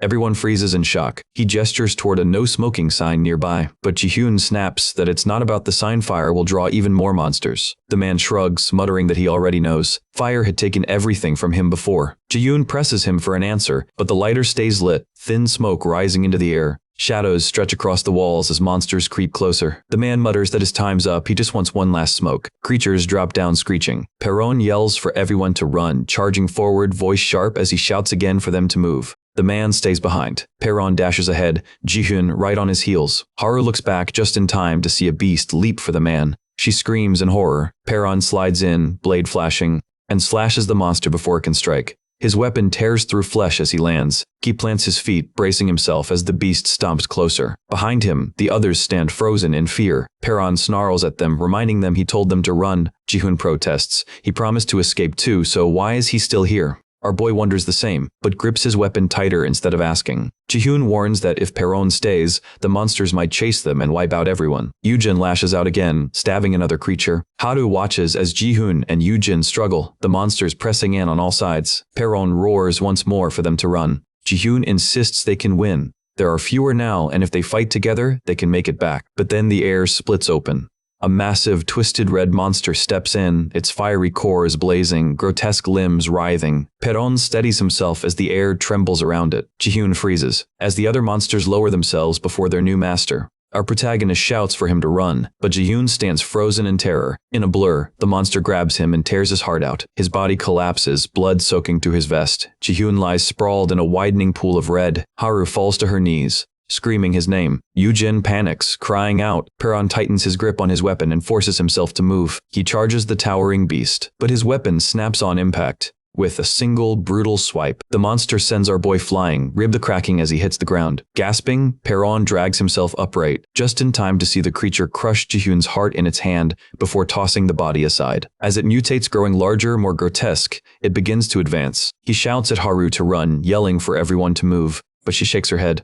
Running now would just mean losing someone else she loves. She refuses to back down. The beast grabs Yoo-jin. Haru grips her weapon, trembling but resolute. Yoo-jin blames herself for everything, begging the others to escape, convinced she's only made things worse. She charges forward in desperation, drawing the monsters to her, her voice echoing as she pleads for them to survive. but she swallowed up within seconds, ripped apart before their eyes. Perron stares in horror as the glowing monster keeps rampaging, stabbing down every survivor in its path. He and Haru brace themselves for what's next. He urges her again to run, but Haru yells back, "How can he say that? What about him?"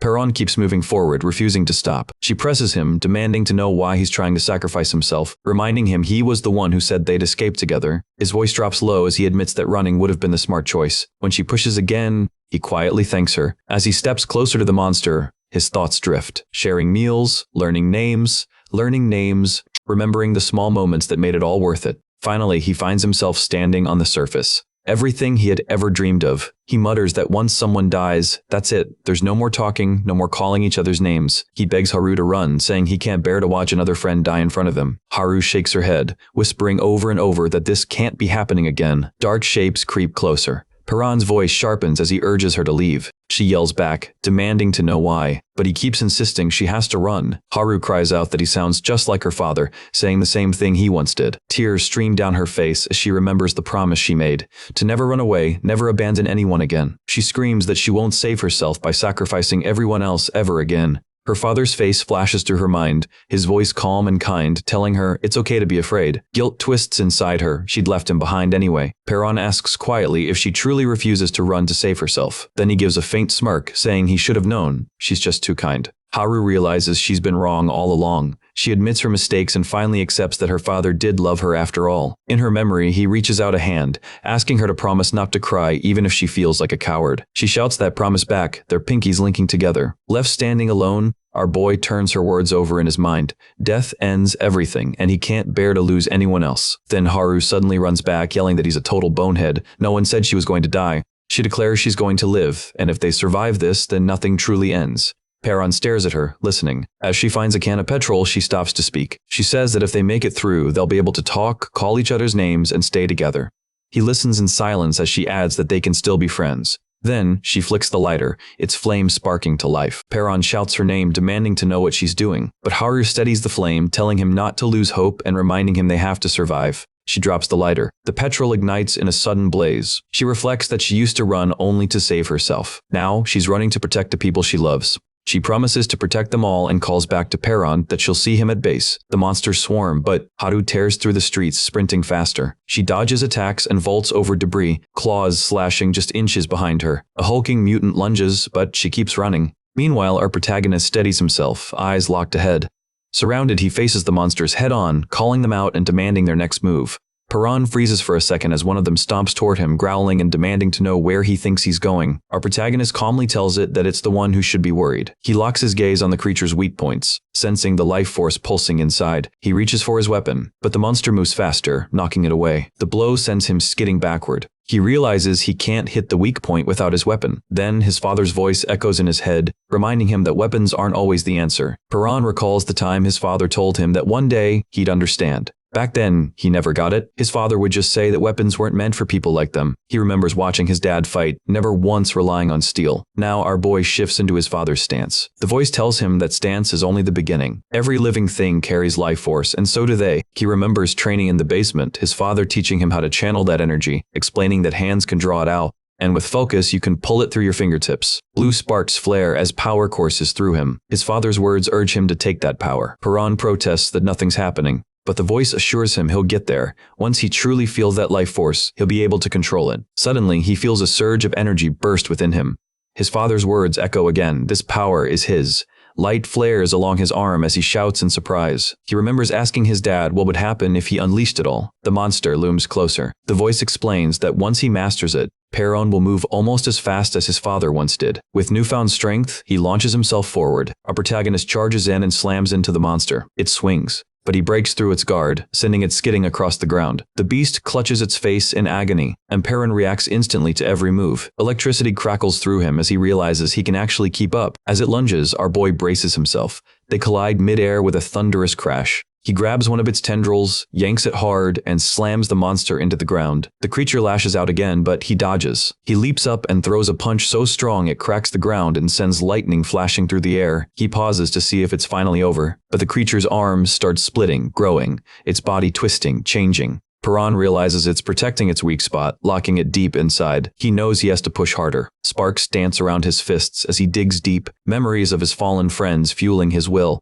Lightning surges through his veins as his body glows bright. He raises his head, daring the creature to attack. The monster screeches and charges, slamming its massive limbs down. Piran stands his ground, fearless even as it towers above him. A thought hits. If he'd had this strength before, maybe none of them would have died. Gathering every ounce of his power, he unleashes a devastating punch, an explosion of light and force. Then he collapses, drained. Somehow, he pulls himself up again just as the monster returns for another strike. Suddenly, he spots it. A glowing core fragment still inside the beast. As it snatches up a wounded survivor, he shouts for it to stop, clawing at the tendril while it looms over the helpless people. The creature grabs him by the throat. His eyes fall on the lifeless body of a friend nearby. His mind goes blank. Only one thought remains. He has to end this. Piran's eyes flare red as he grips the monster's limb, bracing himself for what comes next. He tightens his hold, yanking hard and locking it in place. The creature thrashes violently, jaws splitting wide to reveal rows of teeth, but his grip doesn't loosen. Its whole body whips and jerks in fury, until a sharp crack rings out as our boy gives a fierce twist. The beast stumbles, and he keeps pulling until the limb snaps apart in his hands.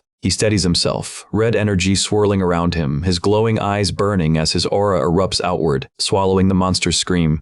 Without hesitation, Piran charges straight into the chaos, his form blurring as he rushes the creature. It shrieks, the sound shaking the ground. Meanwhile, the survivors move cautiously through the ruins, clutching their map as they scan every corner for danger. One of them mutters that they're getting close, while another complains about how endlessly long this has taken. The man with glasses suddenly panics when he spots movement nearby. The whole group rushes toward it only to find Piran lying motionless on the ground. Shocked but relieved that he's still alive, they quickly lift him up. Chicken Comb demands to know what happened. Another member glances at the destroyed surroundings as they haul our boy back. Chicken Comb starts ordering the girl in the back to drop some of the bags. She refuses, insisting she wants half the rations and bragging about the feast they'll have. He offers to lend a hand, then casually hurls her heavy bag away. She lets out a furious scream. Sprinting ahead, he taunts the others to catch up while someone shouts a threat to shave off his mohawk.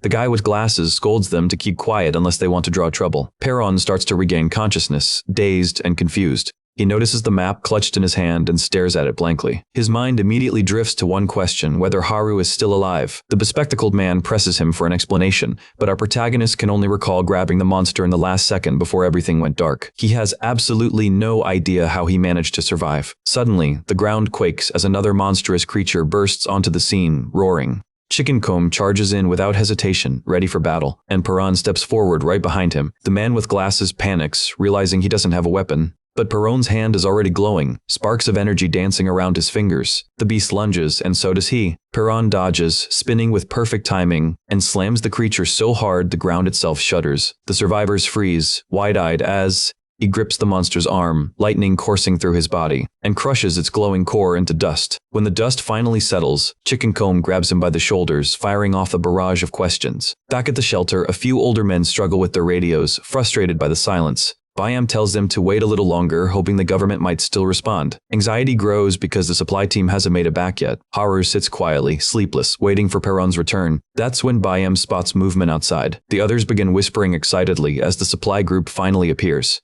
Haru's eyes widen the moment she sees him being carried in. A survivor reassures her while Piran struggles back onto his feet, and she rushes forward, throwing her arms around him in relief. Through tears, she admits she ran away, but he somehow survived anyway. Overwhelmed, she breaks down as the rest quietly watch. The returning group brought back 7 days' worth of food and a bit of medicine. But the price was steep. They lost 2 people. When Piran wakes again, Haru greets him softly. He says he dreamed someone was hugging him. She laughs it off, saying it was probably just a dream. Then he notices the wounds on her legs. She teases that he looks even worse, and he replies with a grin that he heals fast. She calls him a monster, then quickly apologizes for it. Haru smiles faintly, saying they're total opposites. She's always run away, while he's always stood and fought. She admits she's been hiding behind her fear all along, but she's done with that.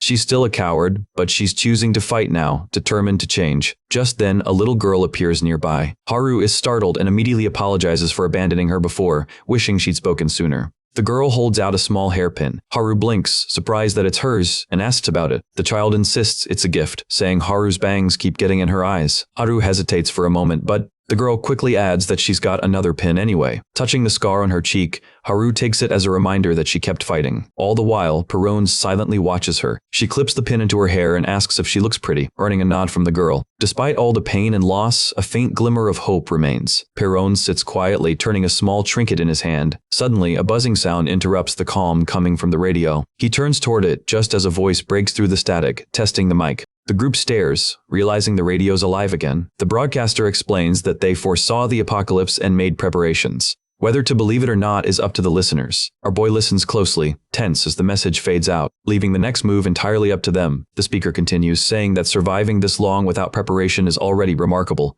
Then he lays out his plan. The only way to face the monsters is to unite, meaning everyone must share their locations. He instructs survivors to signal each other using flashes of light instead of fire-only flashlights, and to flicker their beams for 10 seconds at midnight. When the hour strikes, beams of light pierce the darkness. Across the city, scattered flashes glow in the distance. Haru spots the signals and gasps softly, realizing they're not alone after all. The group starts debating whether List truly predicted the apocalypse, noting it'd take military-level equipment to send such a broadcast. Our boy can't help but reflect, only his father ever foresaw a disaster like this. The thought lingers uneasily in his mind. Could List also know something about his mother? He remembers the voice saying his spot would shine with the brightest light, and quietly wishes everyone good luck. As Perron gets ready to head out again, Chickencomb runs up, asking to go with him. The protagonist tries to brush him off, warning how dangerous it'll be, but the man refuses, insisting he's stronger than he looks. He argues that everyone who died before made their choice and tells Perron to stop carrying all that guilt. Everyone knew the risks. He ends by saying they're teammates now and demands to be called Big Bro. Perron sighs but doesn't stop him, then jokes by calling him Chickencomb again. The self-proclaimed tough guy complains loudly. It's a mohawk, not a chickencomb, and begs him to drop the nickname. Their playful bickering goes on until Haru steps up, declaring she's coming too. Perron doesn't argue and lets her join. Somewhere else, a sentry on duty notices he left without a weapon. The man with glasses reflects on just how resilient Perron really is. He's fought grown men and crushed monsters that everyone thought were impossible to kill, watching his near-superhuman movements in disbelief. The observer can't help but wonder, just who is this young man really? Later on, Chickencomb turns to Perron and asks if doing what he does would make him stronger too. Our protagonist pauses before explaining the first step, learning how to sense life force itself. Confused, the other man presses him to clarify. Perron compares it to the body's natural flow of energy. He admits he didn't believe in it either, not until he felt it for himself. Suddenly, he freezes mid-step, stopping the group in their tracks. Haru tenses up, asking if it's a monster and whether they should run, but Perron silently shakes his head. A woman staggers into view and he realizes the presence he sensed wasn't a monster. It was a human. The stranger pleads for help, her voice trembling as she explains her family is trapped under debris after running from monsters. She swears she'll do anything if they can just save her loved ones. Chickencomb smirks and asks if she really means anything. She nods quickly. Haru immediately insists they have to help her, but Perron questions whether they're truly the only ones nearby who can. She insists they are, saying that's exactly why she sought them out. Yet, Perron can sense other presences close by. The woman finally admits she was trying to lure them to her base for an ambush, but shrugs, saying, it doesn't matter, there are plenty of others to deal with them. Chickencomb groans, complaining that now he won't get any favors out of her. He was hoping for 10. Suddenly, the woman's tone changes. She orders them to hand over everything they have, even their clothes. Haru refuses flatly. The woman threatens her, warning she'll die if she doesn't obey. Several thugs emerge, demanding they give up their belongings. Chickencomb sighs and starts taking off his jacket. He tosses it down without a word. One of the goons crouches to pick it up, mocking him for being such a coward. Then, out of nowhere, Chickencomb punches him square in the face, knocking him cold. He puts his vest back on, smirking as he asks Perron how he looks. Perron clenches his fists, ready for a fight. The woman snarls and orders her crew to finish them off. One thug charges forward with a knife, but Perron catches the blade mid-swing and twists it, turning it right back into the attacker's chest. The man collapses instantly. Chickencomb yells, daring the rest to come at him. Their leader snaps, telling her men to target Haru, calling her the coward. The thugs rush her, but she dodges swiftly and escapes their reach. The team breaks away, sprinting toward cover as a figure quietly observes from a window above. They duck into a nearby house. Perron advises they stay put for a bit, but Haru notes the place looks empty. Perron frowns, warning that the mess around them seems staged like a trap. Before anyone can respond, the floor collapses beneath them. Haru and Chickencomb crash down into a pile of garbage. A voice cuts through the darkness, saying he was wondering who the uninvited guests were. A man steps out, recognizing them as the group from before, calling them idiots. Perron locks eyes with him just as a knife glints dangerously near Haru's throat. Their captor presses the blade close, showing he's not bluffing. Our boy snaps, demanding answers. The man gripping Haru tight demands to know why they're here. Perron blurts that they came because of the radio broadcast. The man's eyes flicker. He realizes what Perron means and claims he heard it too. Perron then asks why he isn't heading toward the place marked by the brightest light. The captor bursts out laughing, mocking the idea that anyone could have predicted the apocalypse. He presses the knife even closer to Haru's skin, warning that one lie will cost her life. Suddenly he lunges, but Perron dodges and a brawl erupts. Perron ducks under a swing and slams him hard to the floor. The two trade blows, the captor striking wildly in desperation. The fight grows more intense. Perron charges again. The blade grazes his side, but he powers through, countering with rapid strikes, though the man narrowly evades each hit. The captor scoffs that Perron isn't like other thieves, but Perron ignores him, moving faster, closing the distance, and aiming for a clean takedown. Outside, monsters start to gather, raising the tension even higher. The room falls into a tense standoff. The captor keeps his grip tight. Perron knows that one loud move will draw the creatures right to them, but staying subtle won't be enough to end this. Both steel themselves for what comes next, and Perron debates whether to unleash his energy again. Finally, he commits, leaping forward with full force. The captor halts as Perron crouches low, channeling power through his body. He swings, sending a burst of force slicing past the man's face.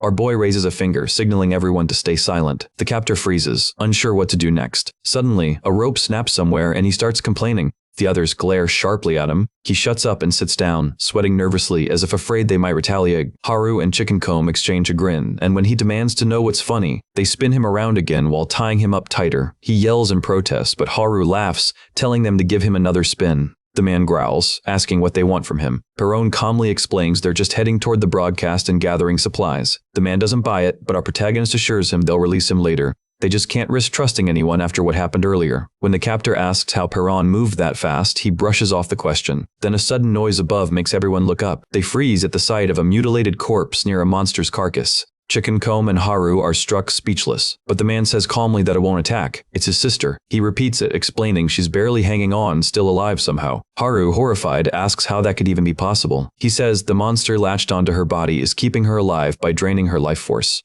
Haru hesitates, wondering if that can even be called living. Watching the suffering woman, she thinks of her own brother. Chicken Comb blurts out, asking why he doesn't just pull the creature off. The man replies bitterly that he's tried everything, but the roots go too deep. Chicken Comb then suggests killing it outright. The man lets out a dark laugh, scoffing at the idea of an easy core to break. He says he's already tried. It's not that kind of monster. There's no weak spot to hit. The room falls silent. The man finally tells them to just leave. But Haru warns that if he tries anything, they'll spin him again. Perron cuts him loose and walks off, telling the others to follow. Their former captor watches from inside, muttering about the strangers passing through. He scoffs that they claim to know how to kill the monster on his sister, but he doesn't believe them. He turns toward her weak form and softly asks if she heard any of it. Then his gaze lands on a small teddy bear lying nearby. He lifts it up, a rope frayed at the edge slipping into his hand. The rope gives a creak and stretches under the sudden weight. Meanwhile, the protagonist wonders whether this is some kind of ambush, and as he spins around, realization hits him. He murmurs that it's them again. From under the floorboards on the far side of the room, a creature pushes itself upward. Perron closes his fingers around a knife until his knuckles whiten. A doll lies on the floor beside him as he faces down a vast, shadowed figure. Red floods his vision, and sparks of energy dance across his eyes. Without warning,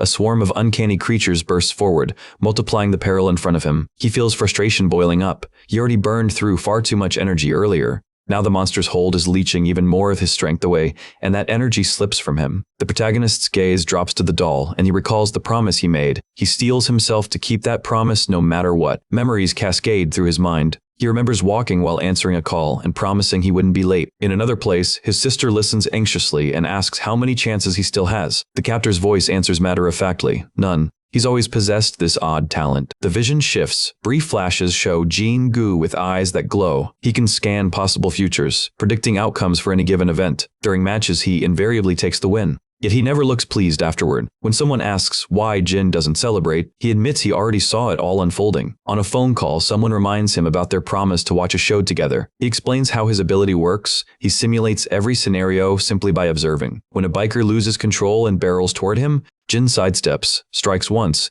and watches the crash play out behind him. He concedes that while his power lets him predict events, using it too much leaves him drained and always ends with a pounding headache. When asked about the crash, he shrugs it off. His sister rings him, asking what he went out to buy. unaware that the purchase is for her birthday. Holding the doll, his phone buzzes, and a cold unease settles over him. People nearby are craning their necks to look up. He follows their line of sight. Hanging in the sky, he sees a gigantic dark sphere. Shocked, Jin watches as a grotesque, multi-limbed thing begins to descend. He suddenly realizes his predictive power has failed. He can't see any futures, only chaos and monsters everywhere. He becomes aware of the disaster breaking out all around him. Then his phone goes dead. The internet drops offline. The ground trembles as explosions tear through the area. Monsters pour into the streets. Energy surges through him. Jin braces himself, clutching the doll and vowing to survive while the world collapses. Jin wanders the shattered streets, trying to understand what the monsters truly want. Are they hunting human blood, or do they seek to erase all life? As a beast lunges at him, he ducks, measures the distance back to his shelter, and thinks only of keeping his sister safe. He finally reaches home. Stepping inside, he notices a thin red trail smeared across the floor. Further in, he discovers a mutilated body. Gripping his knife, he dispatches the remaining threat quickly. The next day, the strange planet in the sky has vanished, but the monsters are still everywhere. Jin methodically seals every crack and opening in the house to keep them out, and inside he finds his sister's body twitching with a parasite latched to her. He has already tried and failed to pull it free, but he refuses to yield. One failed attempt won't stop him. There are more chances, and he swears he'll save her. He promises himself he will rip that thing off no matter the cost. He studies how the monsters heal. Each one appears to regenerate in a different way. He wonders if their recovery has limits, perhaps tied to how much they consume. He's seen them do things beyond mere eating. Maybe that's the force driving them. If he can force the parasite into constant regeneration, it might eventually exhaust itself and die. He keeps sabotaging its healing, but the parasite holds fast. Jin knows he needs a new strategy. He thinks about disrupting the regeneration, perhaps by striking it repeatedly until it can't keep pace. Later, using a telescope to watch the monsters outside, he notices they are instinctively drawn to fire. They are attracted even through barriers, but trying that would be far too dangerous. He tests hydrochloric acid. It slows the healing but fails to kill the parasite. He dissects a few captured specimens, hunting for any weakness. Acid, liquid nitrogen, nails, none of it works. Frustrated, he tells his sister he has run out of ideas and still cannot kill the parasite. He begs her to give him some sign if she's still inside her body. Suddenly, a rope goes tight. Looking down, he finds Chicken Comb and Haru dangling upside down. Back in the present, Jin struggles under the monster's grip, feeling as if this is the end and that there are no possibilities left ahead. Then Perron appears and crashes into the beast. Sparks of electricity art from the protagonist's hand as he prepares to land a blow. Perron slams the monster down onto the floor. Jin fixes his eyes on the core sitting before him. The core surges until it suddenly bursts outward. The force leaves him trembling and gasping for breath. Confused, he demands to know what just happened. The others explain they only came back because someone forgot a bag. Perron repeats his counsel. You have to strike the core, though he warns that most people probably can't see it. Jin insists that he can see it. He recalls the glow he once observed in his sister. Perron confirms that the glow was the core. Jin asks why the light appeared in his sister instead of in the monster itself. He says that if setting her free requires killing her, then he will do it. The protagonist explains that as long as her heart beats, the parasite will stay attached. Jin looks down at his sister. You! He is resolved to end her suffering with his own hands. He picks up a toy rabbit. He murmurs a belated happy birthday to her. He stands above her, knife in hand. He sees black tendrils wrapped around the core on her chest. She lies motionless, the stuffed toy resting beside her. He hesitates with the blade. Her smile flickers through his memories. Meals together come back to him. He remembers her riding on his shoulders. His grip tightens. He repeats thanks to her over and over, eyes fixed on her still form. To his astonishment, she responds weakly, telling him she always heard him. Jin admits he's lost, unsure which path to take now. Perron appears, carrying Haru and Chicken Comb in his arms. As Jin comes down the stairs, he recalls his sister's final words, telling him to live as he wants. He pauses, torn, his eyes shifting between the group and his sister's lifeless body. Then, another monster bursts into the scene. Jin sees her face in his mind once more, his eyes burning red with fierce resolve. He remembers holding her hand and vowing revenge on every monster that stole her away. In her last moments, she urged him to survive and avenge her. Chicken Comb charges headfirst, but is tossed aside like a rag doll. Jin lunges forward, tendrils unfurling from his arm and tearing straight through the monster's body. He then turns to Perron, introducing himself as Jin Gu, and asks to join their group. The lone survivor sits still, tense, as the sound of footsteps draws near. He spots a team descending the escalator. Perron, Haru, and Chicken Comb. The girl with glasses immediately asks if they brought anyone else. Jingu keeps it simple, introducing himself as Jin. Haru begins listing their discoveries, food, medicine, and a more detailed map of the area, explaining how they stopped when a cliff blocked their path. Jin is surprised that the place hasn't already been scavenged by other groups. Some survivors wonder aloud if anyone else is even still alive out there. Jin tells them there are 3 active groups in this zone, and one of them hunts other survivors. Haru realizes that must be the same faction they encountered earlier. Jin says they'll need to cross that group's territory to bypass the cliff. Chickencomb mentions the woman from that crew still owes him a favor. They discuss alternative routes, but Jin argues those would take too long and be far riskier. He insists he can handle it and warns them not to reveal the protagonist's bunker training to anyone. The others tense up, asking who made him the leader, but he just smirks and claims he's the smartest one here. Later, Perron trains, weighed down by heavy gear, his gaze sharp and steady. Jin asks about his strength, and our boy explains that he trained his whole life inside the bunker. Jin presses for more details of his routines, what he ate, how he endured. Perron grows uneasy and tells him to stop, but Jin keeps prying. Finally, the young fighter admits he's been hiding out here and asks how Jin even found him. Jin answers that he followed a light and that now he can see people's life force, including Perron's. This reminds our protagonist of something his father once said. Jin asks how his father even knew about life force and why he'd build a bunker in the city just to train his son. He calls Perron's dad a lunatic. Memories rise. His father wasn't always that way. At first, the man supported Perron's dream of reaching the surface, but eventually became obsessed with doomsday preparations, which led the boy to rebel. Jin suggests maybe the father had known about the monsters or the apocalypse beforehand. Perron admits that could be true. Jin then asks if he's sure his father is really dead. Perron recalls watching him fall from a great height as monsters dove after him. Jin points out that doesn't prove he's gone, that maybe Perron will never truly know. Perron sits on the floor quietly, as Jin suggests his father might still be alive somewhere. Our boy says if his dad were still alive, he'd already be here taking care of him. Jin nods then, changes the topic, asking how Perron moved so fast during their last fight. Perron demonstrates the motion, confirming if that's what Jin meant. He explains you have to channel your life force into your fingertips, but the hardest part is learning to actually feel it. Jin says he can feel it. His hands start trembling as he remembers the sensation of his energy being drained. He insists that what he's feeling is real, that this must be his life force. Blood begins to drip from his nose, and sparks crackle around him. Perron asks if he's okay, but Jin insists he's fine, demanding the power to destroy monsters. Electricity spreads across his skin as he admits he wants to be just like our protagonist. Then, Jin's body falters. He stumbles and collapses. Perron shouts his name as he falls. Jin wakes up in bed, overhearing Bae-Om talking to Chickencomb, who's lying injured nearby. Jin learns he's been unconscious for 3 hours. He checks his body and realizes his power still isn't responding. Later, at the station, he meets with a craftsman who hands him the weapon he requested. A blunt wedge. The craftsman warns it's useless against monsters and more dangerous to people, but Jin takes it anyway. He's cautioned not to use the thin blade on monsters since it might snap. Jin assures him he's got another weapon for that. Perron shows up and asks if Jin's coming. Jin nods. The boy then asks why Jin's even helping him, and Jin says he wants to understand what's happening with the monsters. He turns the question back, asking why Perron is so determined to find his mother when he's never met her. Our protagonist simply answers, because she's my mom. Haru and Chickencomb arrive, calling the others to join them. Perron asks if everyone's ready, and Jin says there's still one person short. The girl with glasses is chosen to come along. Bae-Om and another survivor wish them luck. As the group ascends the escalator, Perron says he's living to find the people he loves, while the others have their own reasons as the crew moves out together. He takes the lead while Chickencomb and Jin hang back. A screech rings out in the distance, and shadowy figures emerge. Then a sharp, accusing voice calls out, not just blaming them for losing people, but for abandoning someone to die, which it says is even worse.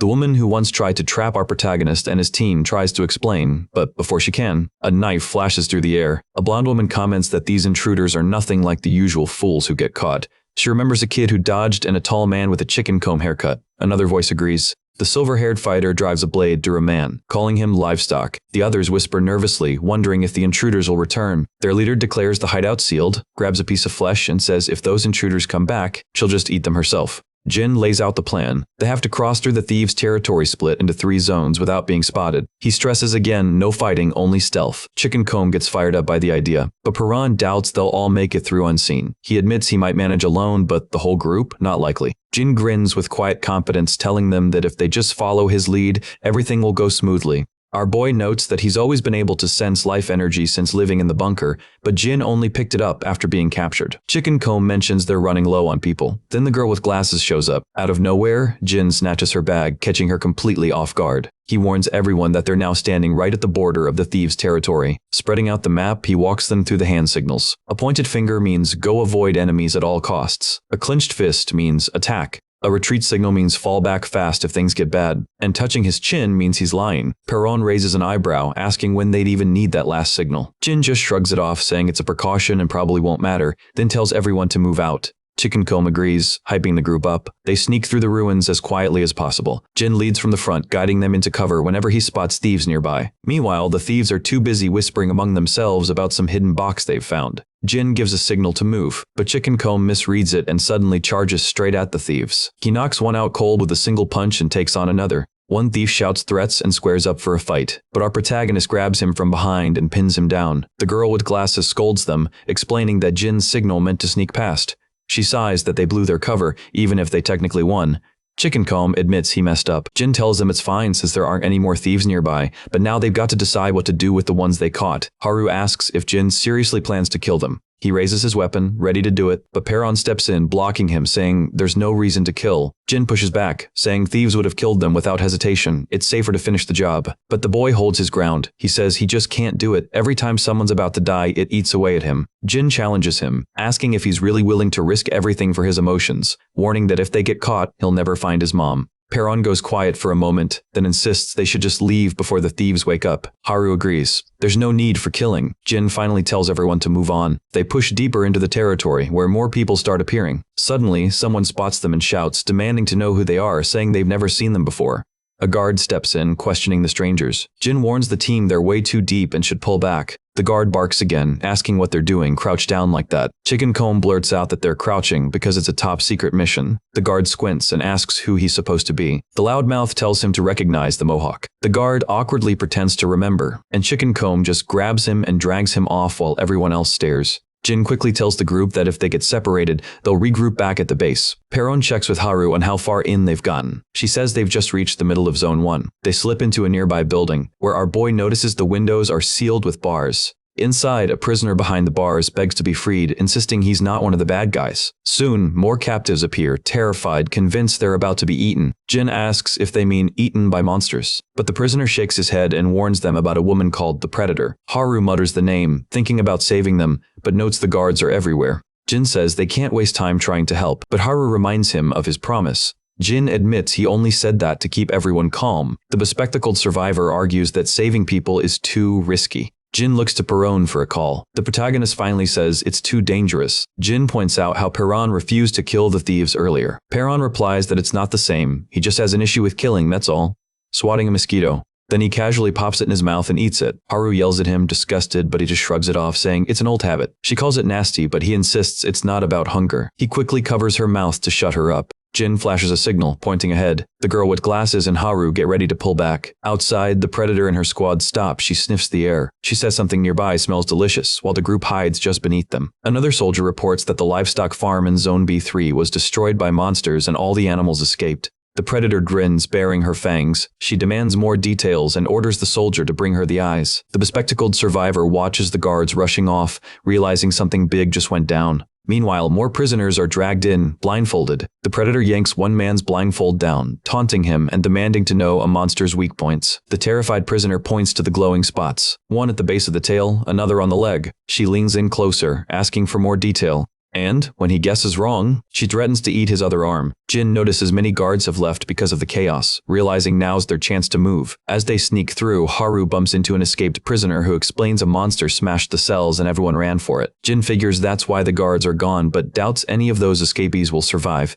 They don't even know how to kill monsters. The man laughs mockingly at the idea of killing monsters, but then he's suddenly stabbed. His head flies off, landing nearby. The Predator catches it midair. She turns toward the group and asks who they are. Clutching a monster core, she demands an explanation about the escaped livestock. She presses harder, accusing them of ignoring her orders she'd said to capture or kill. The girl with glasses and another survivor freeze, unable to speak. Jin glances down at a corpse beside him. With a smirk, he mocks their hesitation. He claims they were only pretending to be allies to gather info on the fugitives, then sighs like he's annoyed they couldn't get more out of the dead man.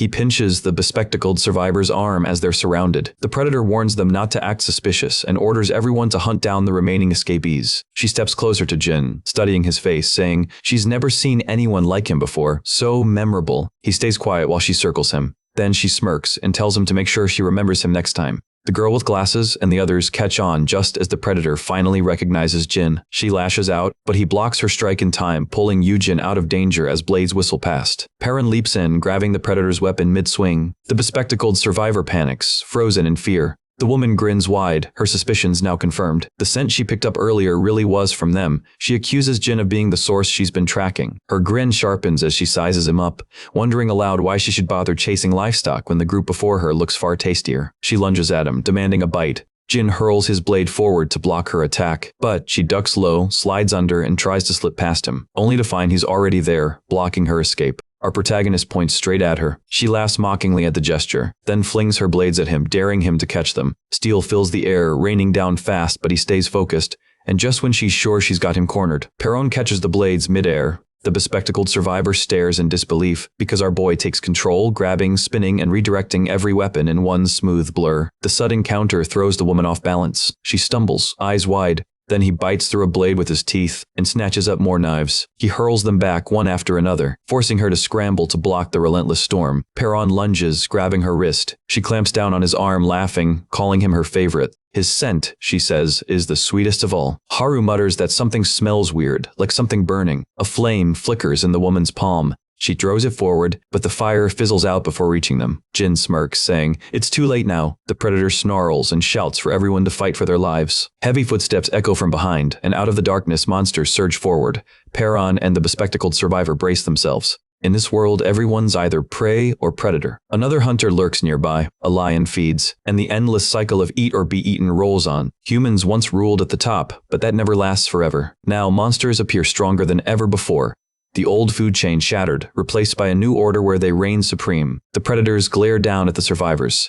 Our group looks up, meeting the eyes of the main predator. She notices something different about their gaze, something defiant, and challenges them, daring them to prove they've got the will to survive. She roars for them to show that fire inside, and with her command, the monsters charge. Perron and Jin stand firm. They rush forward too, their weapons blazing with power. A massive burst erupts on impact. They instantly spot the monster's weak points and strike them down without hesitation. The noise draws the predator's crew, who come running. Suddenly, Haru's yanked out into the open, a knife pressed to her throat. Perron and Jin freeze on sight. Their captor demands they surrender and reveal how they've lasted this long, the blade digging in deeper. The girl with glasses drops to her knees, begging for mercy. Jin whispers for our protagonist to attack now, but he says he can't reach from where he's standing. The predator jerks Haru around, mocking them. Perron steps forward, his hand glowing with energy, but she warns him not to try anything. If he does, she'll kill Haru anyway. Jin urges him not to give in strike before she reacts, but the predator starts a countdown, threatening to kill Haru. Perron hesitates, fear holding him back. The others turn to him, waiting. Jin's words echo in his mind.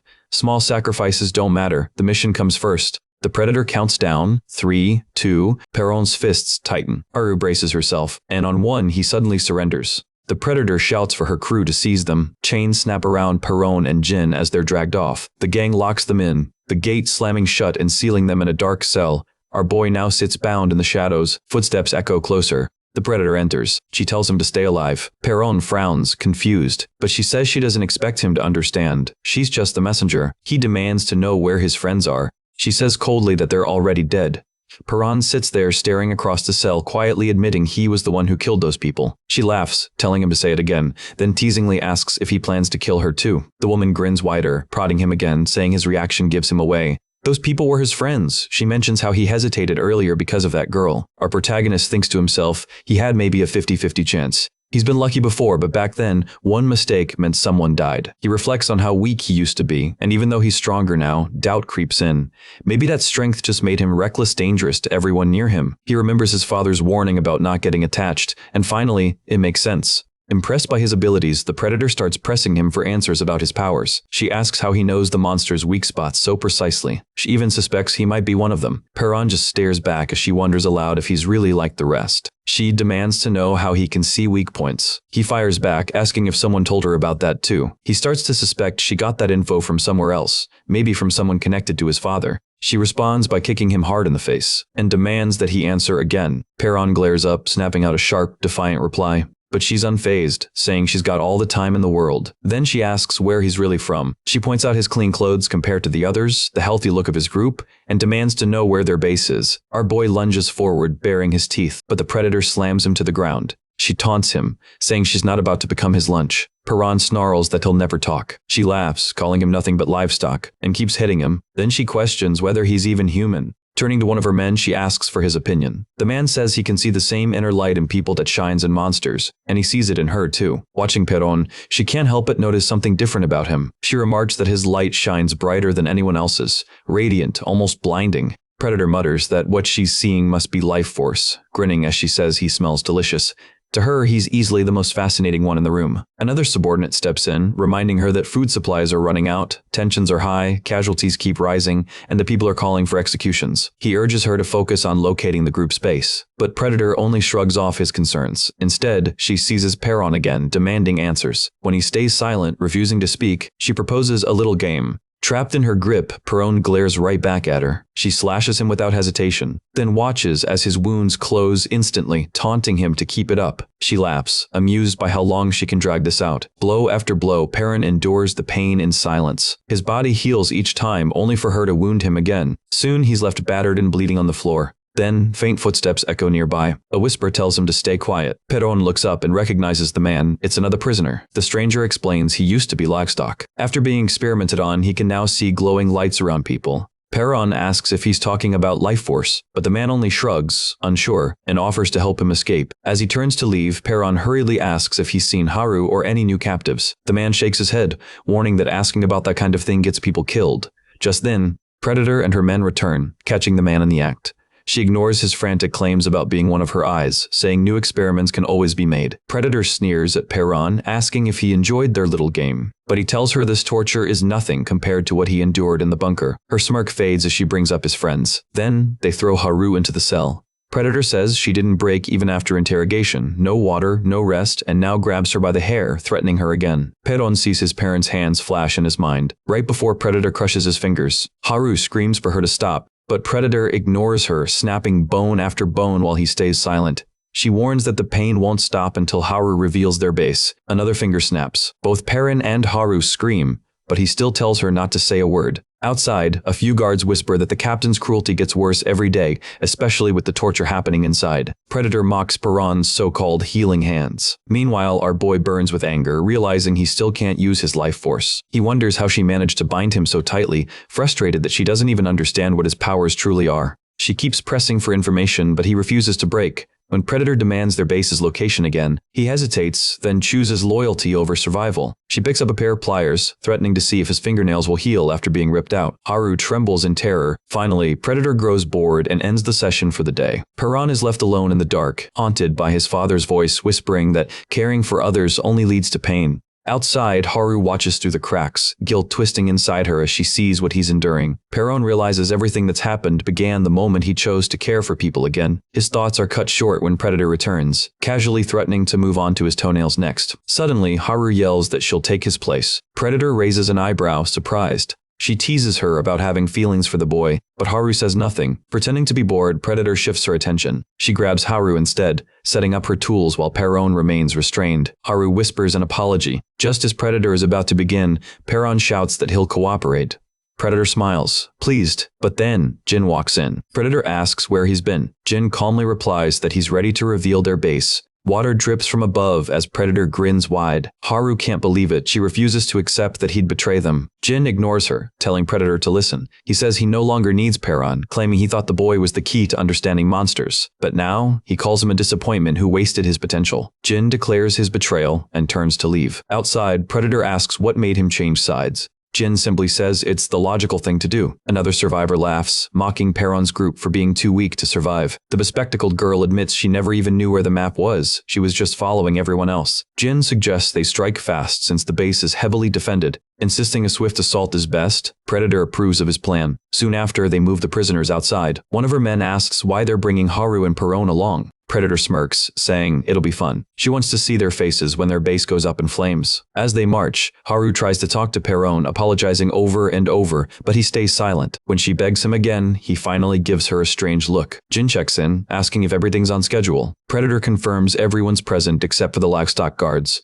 They continue up the cliffside path. Jin grins, saying everything is going perfectly. Some survivors hesitate, confused why they've stopped there. Jin explains that the area is surrounded by city walls, no cover, one exit. If monsters appear, escaping would be almost impossible. One of the men grows anxious and reaches for his weapon, but Predator demands to know what's going on. Jin signals quietly retreat if needed. Escaping is more important than fighting. He gives a subtle final cue, and Perron notices it, touching the chin, Jin's secret sign that he's lying. That's when Perron realizes Jin never truly betrayed them. It was all an act to keep the plan alive. Haru seems to sense it too. Our boy clenches his fists. Then he spits out a hidden key that had been tucked under his tongue all along. Haru catches on immediately. Jin continues acting natural under Predator's watchful gaze, subtly flashing 2 fingers, their signal to strike if needed. As Predator gets distracted, Haru slips the key into Perron's cuffs and unlocks them. He stands tall again, energy rushing through him like fire. One soldier suddenly yells a warning. Predator turns, realizing the boy is free. With a fierce twist, Perron snaps his shackles apart and readies himself for battle. Predator's men hesitate, uncertain what to do, but one steps forward, full of overconfidence. Even as Predator warns them not to underestimate him, Perron steps ahead, Haru right behind him. He stomps the ground hard, cracking it open beneath his feet. Then he swings. His punch crushes a soldier's face flat. The impact sends the man flying backward with a shockwave, skidding across the dirt until he's out cold. The surrounding crowd erupts in chaos, shouting and cursing. Meanwhile, Jin glances up and signals toward a figure positioned on the cliff. The figure presses a detonator. In an instant, an explosion tears through the canyon, flames bursting outward. The entire battlefield transforms into a blazing inferno. Through the heat and smoke, people stagger and struggle to regain balance. Then, from within the fire, monsters emerge, charging forward with deafening roars. Predator immediately screams for a retreat. But panic spreads fast. Every exit is already sealed by towering walls of flame. She barks new orders. Someone bring her the eye and kill anyone who stands in the way. Haru tenses as the huntress locks eyes with her, grinning with predatory delight. But then, something changes. A strange light flickers alive inside Haru's chest. Her eyes start to glow as a rush of power floods through her body. She dodges Predator's strikes with blinding speed, shocking both herself and her enemy. Fueled by fear and adrenaline, Haru retaliates, her movements sharp and fast, almost too quick to follow. Their eyes meet mid-fight and Haru calls out Perron's name. Predator turns, just as our boy rushes in. But before he reaches her, another enemy lunges in with a blade. Perron blocks it cleanly, shifting the fight toward himself. As he presses forward, the enemy leader tries to react. But Haru grabs his arm, yelling that they have to go. The monsters are closing in fast. She urges him to run. And finally, he agrees. Predator refuses to move, holding her ground as the flames crawl closer. Perron kicks her back with all his strength. Guy and Haru share a quick, silent look. But behind them, their foe rises again, her soldiers shouting her name. Around them, monsters begin ripping into the survivors. Predator yells for her people to run, demanding they bring her the eye while the rest scatter. Amid the fire and screams, Jin shouts Perron's name. Perron turns toward him and punches Jin square in the face. He accuses him of leaking their secret about life force. Jin admits it calmly, saying that's why he told the others to bind Perron's fingers. Perron stares, confused, remembering the torture. Jin insists it was the only way to protect him. That's when Perron realizes Jin actually meant it. Jin then says he never liked him anyway. He blames Perron for being too indecisive, saying someone like him doesn't deserve that kind of power. Perron asks, if that's true, then why didn't he dodge the punch? He easily could have avoided it. Jin says nothing. Then, after a moment, he admits he needs Perron. Perron goes quiet, then mutters that Jin is seriously annoying. Jin smirks, replying that the feeling's mutual. Perron reaches out a hand, telling him to get up unless he plans on dying here. Jin takes it, pulling himself up, making it clear he still has his own goals. Even as monsters roar and chaos rages around them, survivors regroup, grabbing weapons as orders echo through the flames. Hold the line. Predator demands to know where the eye is. Her men shout back that they've secured it, saying someone volunteered. She praises the volunteer, promising rewards as a young man steps forward. Chicken Comb watches as the boy rolls up his sleeve, saying he can finally see again. Back then, Chicken Comb had been taken to a facility, a monster kept there, bound and restrained. A scientist beside him explained that the experiment rarely worked. Most test subjects died because their bodies couldn't handle the monster's power. He asked if Chicken Comb was truly sure, reminding him that only livestock were usually subjected to such trials. But the Mohawk fighter didn't flinch. He wanted to catch up to Perron and Jin. He refused to fall behind them. After the procedure, he realized he could now see the weak points of monsters. Predator orders him to reveal what he sees, but he glares back, asking if she really thinks he'd help her. He laughs in defiance, refusing outright. One of the soldiers recognizes him. It's the same guy who ambushed them earlier. Another panicked teammate begs Predator for forgiveness, saying they mistook Chicken Comb for an ally. Predator curses under her breath, realizing they have no eyes left. A monster charges toward her and the leader steps forward. Surrounded by the creatures, she declares she'll serve as their eye herself, knowing full well if she fails, she dies. Somewhere else, Perron faces Haru. She reminds him that he's always wanted to make the right choice and asks if this plan is really what he believes in. Jin explains that since Perron surrendered earlier, drawing the enemy out of their base was their best chance to wipe them all out. Haru argues that the plan is reckless, that it could kill everyone. Jin insists he's seen a vision where they all make it out alive. He can see them escaping together. Suddenly, a monster appears right in front of him. Jin steadies his stance, blade in hand. Haru is chased by another creature, and one of the survivors is struck down instantly. The rest of the team watches in horror as the chaos unfolds. Then, the ground splits open and a massive creature bursts upward, its body tearing apart as it emerges. Everyone braces for impact. Jin tightens his grip on his weapon. Haru, resolute, says they can win this. Perron's fists spark with electricity as he declares he's ready. He charges straight at the monsters, attacking head-on. One of them lets out a thunderous roar as Jin dives in to face another. Perron weaves through attacks, dodging and countering with precision. Meanwhile, Jin uses his predictive sight to read their movements, striking directly at their cores. He knows. Destroying the cores is the only way. Then one of the monsters reveals a swirling energy center. Jin freezes for a moment, hit by Deja Vu. The core glows red. Then it fires a beam of energy straight at him. The blast pierces through Jin's body. He stiffens, frozen in shock, as the monster's blazing swing nearly cuts him clean in half, but Haru suddenly bolts forward, tackling him out of the way. The laser crashes into the ground right where he had been standing. Dazed and disoriented, he stumbles back, stunned that he's still alive. Haru grabs his arm, breathless, saying she thought he was in trouble. Together, they slide back across the dirt, narrowly avoiding the monster's next strike as the beast bears down on them. Jin tightens his grip on his weapon, realizing that this creature carries the same kind of power as the Perrons, the kind of force that can twist fate itself. He braces himself, clutching his sword tighter, fully aware he'll never match that level of strength. But even so, he's determined to find a way to bring it down. Meanwhile, our protagonist is hammering the beast with a relentless storm of punches, slipping between its regenerating limbs,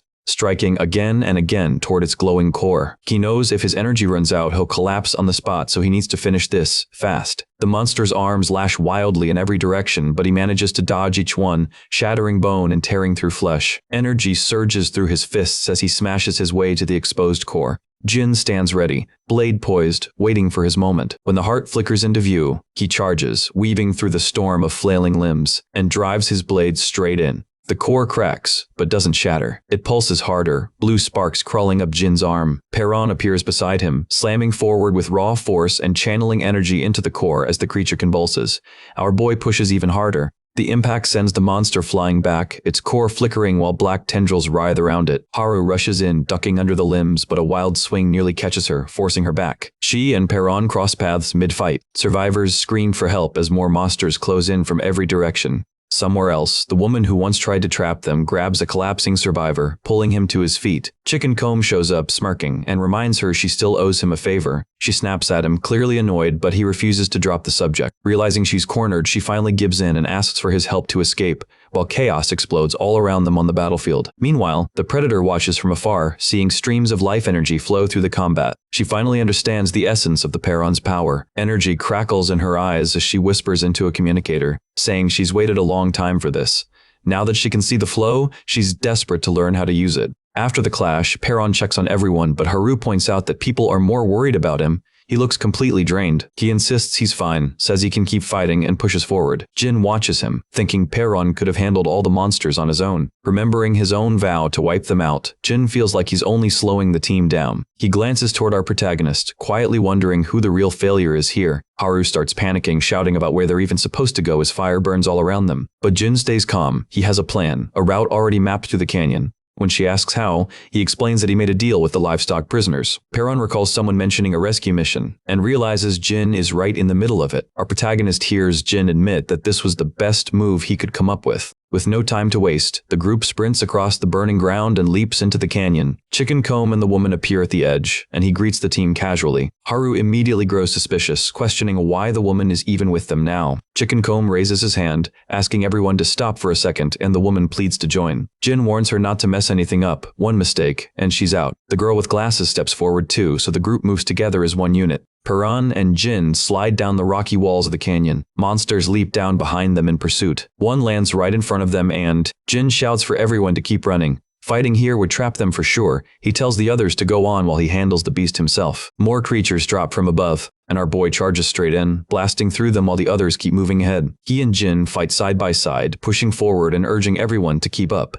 As they run, Perron reflects on his life force power. It makes him stronger but burns out fast, best used in short bursts. He charges energy before throwing another punch, taking down yet another monster. He realizes that holding the charge longer boosts his power but drains his energy twice as fast. Before, he could barely last 2 minutes. Now, he's learning to adapt by controlling the output. He demands to know which way leads to the base. Jin answers, and the girl with glasses confirms she knows the path too. Suddenly, the ground splits open and the canyon trembles violently. The terrain collapses, sending everyone tumbling down the slope. Jin realizes that one wrong move could have killed them all. Haru injures her leg and struggles to stand. Perron checks on her, asking if she can walk. She grits her teeth and says she'll try. Meanwhile, one survivor tries to climb away but slips and falls, ignoring Jin's warning to be careful. Chickencomb and the woman panic, thinking they're doomed without the protagonist. But Chickencomb swears he'll protect her, telling her to stay close. Suddenly, a monster's claw tears into her side. Jin yells for Chickencomb. Another creature attacks, and Chickencomb barely blocks with his weapon. He's knocked down as more monsters close in around them. Haru's leg gives out completely, so Perron scoops her up and runs, launching them both across the canyon just as the monsters close in. He shields her as they crash land on the other side.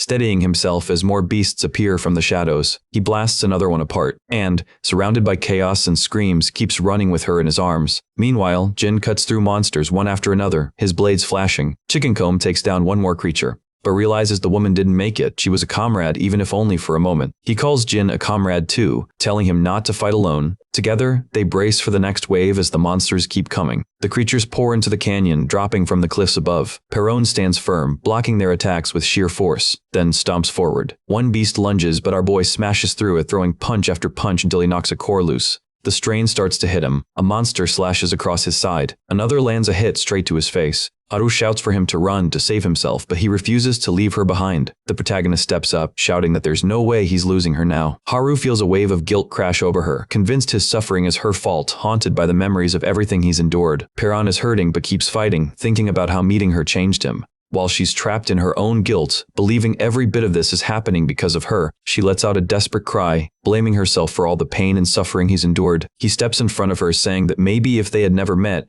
none of this would have happened, but he makes it clear he doesn't regret any of it. His mind drifts to the faces of everyone he's met along the way. Yujin, Chickencomb, and even that horror they went through together. Haru and Bae-om come to mind. Thinking of them, he realizes something. Because of all those people he's finally learned to trust, he actually trusts others now. Suddenly, a monster lunges at him, claws reaching out. Flames burst to life around them. Haru screams, demanding to know why he's willing to go this far just to protect her. Through gritted teeth, Perron shouts back that it's because he cares about her. The words hit her like lightning, leaving her frozen in shock. Then his father's voice echoes in his head, cold and accusing, repeating the same warning. Trust only brings pain and betrayal. Perron listens, but this time he refuses to yield. He insists that he still believes in kindness, in warmth, and in all the good he's witnessed. He's done walking the old path. Monsters begin to close in from every direction. Power surges through him as Haru looks on, eyes wide. Lightning rips across the battlefield, slicing through the advancing monsters. Perron pulls Flare close by, shaking the ground. He swears he won't let her die. Pulling Haru into his arms, he braces himself as the monsters swarm around them. Then he unleashes a massive wave of energy, tearing through every creature in its path. Haru gasps, watching as our protagonist pushes past every limit, clearing the entire field of enemies. Exhausted, he staggers forward and collapses as his strength finally fades. She rushes to him, shouting his name. Another monster approaches, and Perron struggles to stand. He admits weakly that he's out of energy. Before he can move again, he falls, the looming creature ready to strike. A memory flashes through his mind, little Perron. He hears his father's voice warning him that his heart would only bring pain, telling him never to go to the surface. His father had said that his heart would always draw him toward others, and that weakness would get him hurt. That's why he could never be allowed outside again. But his father also said that if Perron ever chose to chase his dreams, he'd have to become stronger even than him. Back in the present, the monster inches closer. Haru watches with fear as his father's voice echoes once more. He must become strong enough to face any storm and claim what he truly wants. Gathering the last of his strength, our boy forces himself to his feet. Lightning coils around his hand as his father's words echo. The sky's the limit. Energy bursts outward as he slams his hand into the ground, sending waves of power in every direction. Perron seizes the monster's energy, hearing his father's voice speak again about the power in their blood, the power of the blue flame. He tears out the creature's core as it gasps in disbelief. This is the power of the blue flame. The monster's core flickers and fades while Jin stands nearby, silently watching. Chickencomb chimes in, explaining that he can now see weak points thanks to the experiments they survived. He calls it life force, saying it exists within all of them too. The creatures start moving in again. Jin keeps his distance while the Mohawked fighter charges straight into battle. He quickly notices Chicken Comb swinging wildly, ignoring vital spots. Realizing this reckless move will only get him hurt, he grits his teeth. The brawler yells for Jin to stay back. He wants to handle the monster on his own. Jin can only watch, frustrated and worried. Chicken Comb gets hit hard and falls to the ground, but he drags himself back up again, defiant as ever, daring the beast to come at him one more time. Meanwhile, Perron finds himself ensnared in dark tendrils, struggling to break free. His mind drifts into memories of his childhood, replaying his father's warnings over and over. He remembers how his dad would always stress how dangerous life on the surface was and how risky it was to get close to people. Our boy can't help but wonder why his father never trusted other humans. As he fights to move, Haru's voice cuts through the chaos, calling out to him, but her voice is quickly drowned by the echo of his father's teachings. The bunker is safe. Follow the rules. It's the only way to survive. He remembers pretending to be asleep back then, lying still while overhearing his father whisper that the real danger wasn't the apocalypse, it was the people themselves. The memory stirs something deep inside him, a mix of curiosity and resentment for the secrets that shaped his life. His father had always warned that if humanity ever learned what Perron truly was,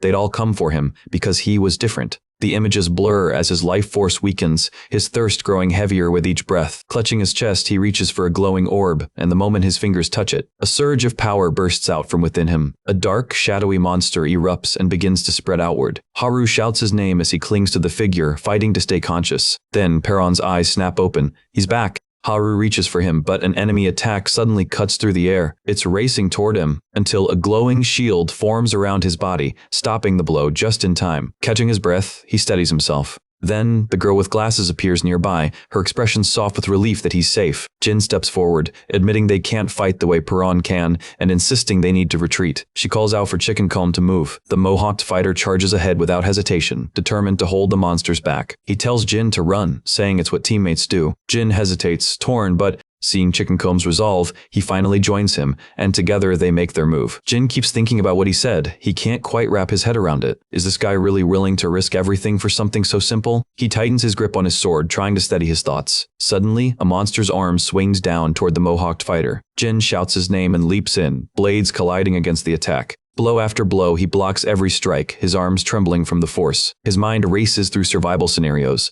If he pulled back now, just like Chicken Comb told him to, he might still escape before the monsters close in. But then he remembers. Perron never takes the easy way. He always finds his own path forward. Jin admits to himself that he's always just been watching from the sidelines. Memories of losing his family to monsters come flooding back, and how he only stopped fighting when there was truly nothing left. Tightening his stance, he swings hard, landing a clean strike on the enemy, muttering that if he had the kind of power Perron does, this battle would already be over. He yells out that he could have shaped his own destiny. Chicken Comb calls his name as more monsters close in. Jin confesses under his breath that he's powerless, nothing like Perron. Maybe this is just the only way he knows how to survive, letting the beasts surround him. But then he stops mid-thought, realizing he doesn't even know why he's still living like this. His sister's face flashes in his mind, her words echoing from long ago. He remembers his vow to avenge her, to hunt down every last monster until none remain. With the horde closing in, Jin tightens his grip and charges forward, shouting as he faces the creatures head-on. In that instant, he decides, lacking power isn't an excuse. He'll grow stronger no matter what it takes, and he'll cut them all down. He realizes he doesn't need to walk Perron's path. He can carve out his own way to live and fight. Facing the monster, he stands tall. He recalls Perron's advice about channeling energy from his fingertips and begins to summon his own. He stomps forward, feeling something awaken inside him, a spark that burns into determination, then into strength. He lets it flow, swearing to destroy every last monster. With that resolve, he thrusts his hand forward, unleashing a burst of energy at the enemy. Exhausted but unbroken, he fights on, driven by his promise and the memory of his sister. He envisions Perron standing beside him, both of their powers flaring in unison. Then he glances down at his own hand. Sparks burst from his palm as he fires straight into the creature's chest. The monster explodes on impact, its body split in two by the blast. Jin tightens his grip on the sword, readying himself for the next wave. He charges ahead, cutting through monsters pouring in from every direction. Every strike hits perfectly until the ground is covered with fallen beasts. The girl with glasses staggers forward, half supporting Perron as they move together. That's when Jin catches something, a flicker of motion in the distance. Chicken, Comb, and Jin are still alive. They walk toward him, and she immediately asks what happened. Chicken Comb explains they barely made it out thanks to Jin's quick action. But the moment she asks about the missing woman, his words trail off. Haru suggests they leave the area before more show up, yet the bespectacled girl warns them someone's waiting just ahead. Before she can finish, footsteps echo. The predator steps out, blocking their path. They demand to know what she's doing there. The predator moves closer, her tone cold. She throws accusations their way, calling them traitors. She warns them of what happens to those who betray her and brings up the dead woman. The girl with glasses snaps back with an insult, but Predator scoffs, calling her slow. She stands firm, claiming they have the upper hand now. But before she can finish, a sudden flash cuts her off. Chicken Comb is stabbed in the arm. He shouts furiously, demanding Predator never speak of that woman again, insisting she was their comrade. Predator brushes off his anger, saying comradeship means nothing. There's only predator and prey. She steps closer, saying survival is all that matters. Chicken Comb refuses to retreat, standing tall against her. Her weapon begins to crackle with energy, and she smirks. It's dinner time. She lunges at him, electricity flaring all around. Her blade slices across his chest. She laughs, claiming she's mastered the art of life force. Sparks flicker again as she casually holds a phone. Someone asks how she learned such power. Predator replies that she picked it up from a kid with a weird fighting style. Then she spots 2 lifeless bodies on the ground, puzzled where the rest disappeared to. A moment later, she realizes they've all run far away. She grins, saying she can simply follow the trail of blue energy to catch up. Suddenly, a voice crackles through her phone, telling her to stop after hearing her mention blue energy. Predator frowns, clearly annoyed. She scans the bodies lying around her feet. Haru shouts for her to stay back, but Predator just laughs, daring her to try and stop her. She attacks, but Haru dodges and bolts. Lightning arcs from Predator's hand as she gives chase, calling Haru a nuisance. She catches her by the hair. Mocking, she talks about how fast Haru's strength is draining away. Then she sneers, promising Haru will never walk again. Our boy strikes from behind, forcing Predator to release her grip. She turns in shock, seeing him standing there ready to fight. Tossing Haru aside, she faces him head-on.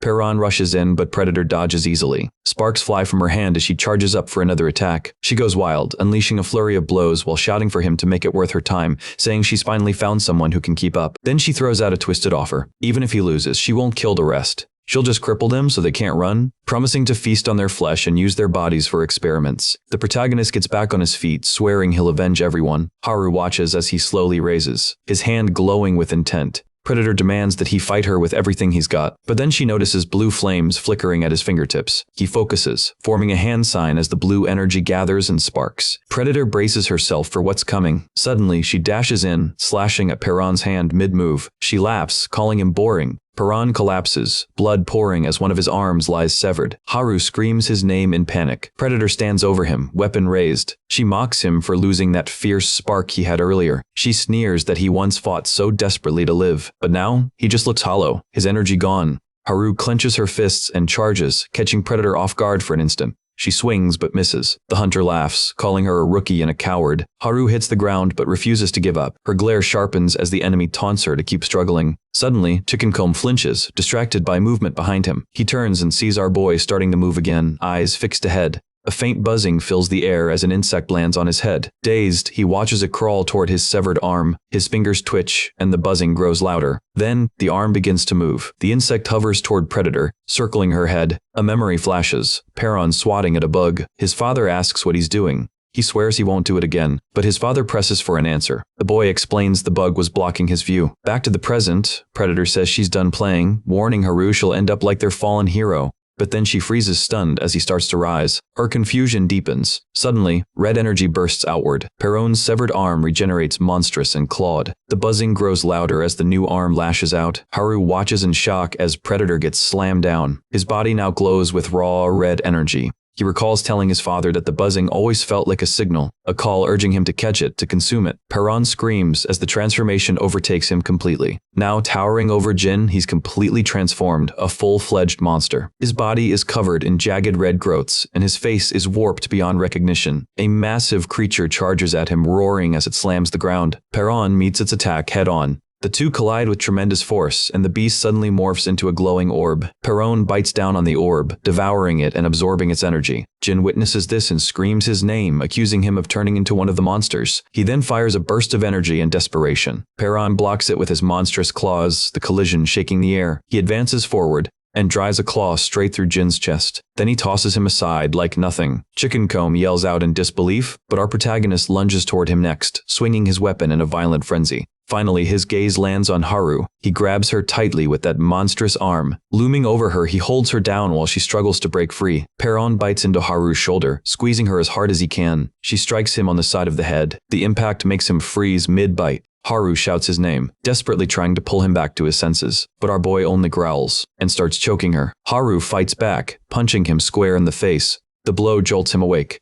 Realization floods in as the monstrous glow starts to fade from his body. Perron stands there, staring down at Haru lying limp and bloodied. He whispers her name, glancing around at the others sprawled across the ground. The girl with glasses screams for him to stay away, calling him a monster. He looks at the destruction around him, trying to understand if he's the one who caused it all. The remaining survivors can only stare in shock. A man hiding nearby yells at another for not giving any warning. Panic spreads as Baeom approaches the scene. Perron spots him and freezes, recognizing who he is. As Baeom steps closer, our protagonist shouts, warning him to stay back and blaming him for everything that's happened. But Baeom ignores him and walks right past. Another survivor soon appears. He looks over Perron and bluntly asks if he's even human, while most of the others keep their distance. Then a hooded man arrives, prompting someone to ask if he plans to get closer too. The hooded figure just smirks in response. Baeom and another person begin tending to the wounded. Elsewhere, a man explains how he met Jin at a looter base and made a deal. He would save Jin if Jin helped free his captured friends who were being kept as livestock. When questioned,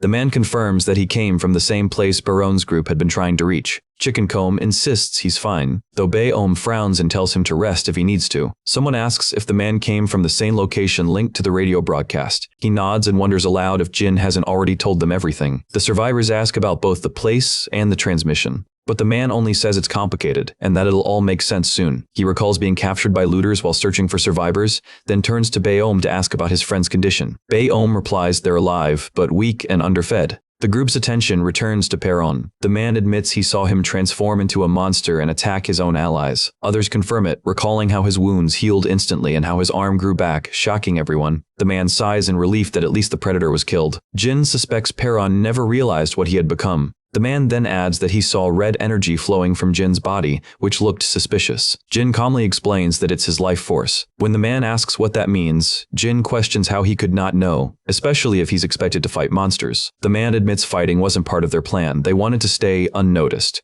A woman mentions that List was the voice they'd heard on the radio. The man continues, saying List supposedly knows about a weapon powerful enough to instantly kill monsters. He says it all sounded insane before, but after seeing the battlefield, he can't doubt it anymore. Jin asks what he means, but the man avoids the question, promising they'll understand soon. When someone points out how quickly he accepted the concept of life force, he replies that nothing makes sense in this world anymore. They live under a sky with a strange planet looming above, and monsters strike every 6 days. Jin wonders aloud if those attacks will ever end. The group talks about how the invasion came without warning. Then the man asks where Perron is now. Jin answers that he's nearby but keeping his distance. Our protagonist stays isolated, terrified of losing control and hurting someone again. The rest of the group actually feels safer with him gone, though one man admits he wouldn't have joined them if he'd known earlier. Jin explains that they haven't known Perron for very long anyway. Later, he quietly tells the girl with glasses to hide Perron's belongings. When she asks why, Jin says the newcomers might not be trustworthy. The group agrees to keep the secret. The man, Huiman, says he hopes they can survive together, but then he notices someone missing. Just as the hooded man from before steps forward, a survivor explains that he helped carry the wounded. The hooded figure approaches Perron, and someone asks who he is. When the stranger lowers his hood, Perron stares in shock. The man remarks that this hooded one seems the strangest among them, saying he hasn't uttered a single word. Jin tries to sense the life energy around him,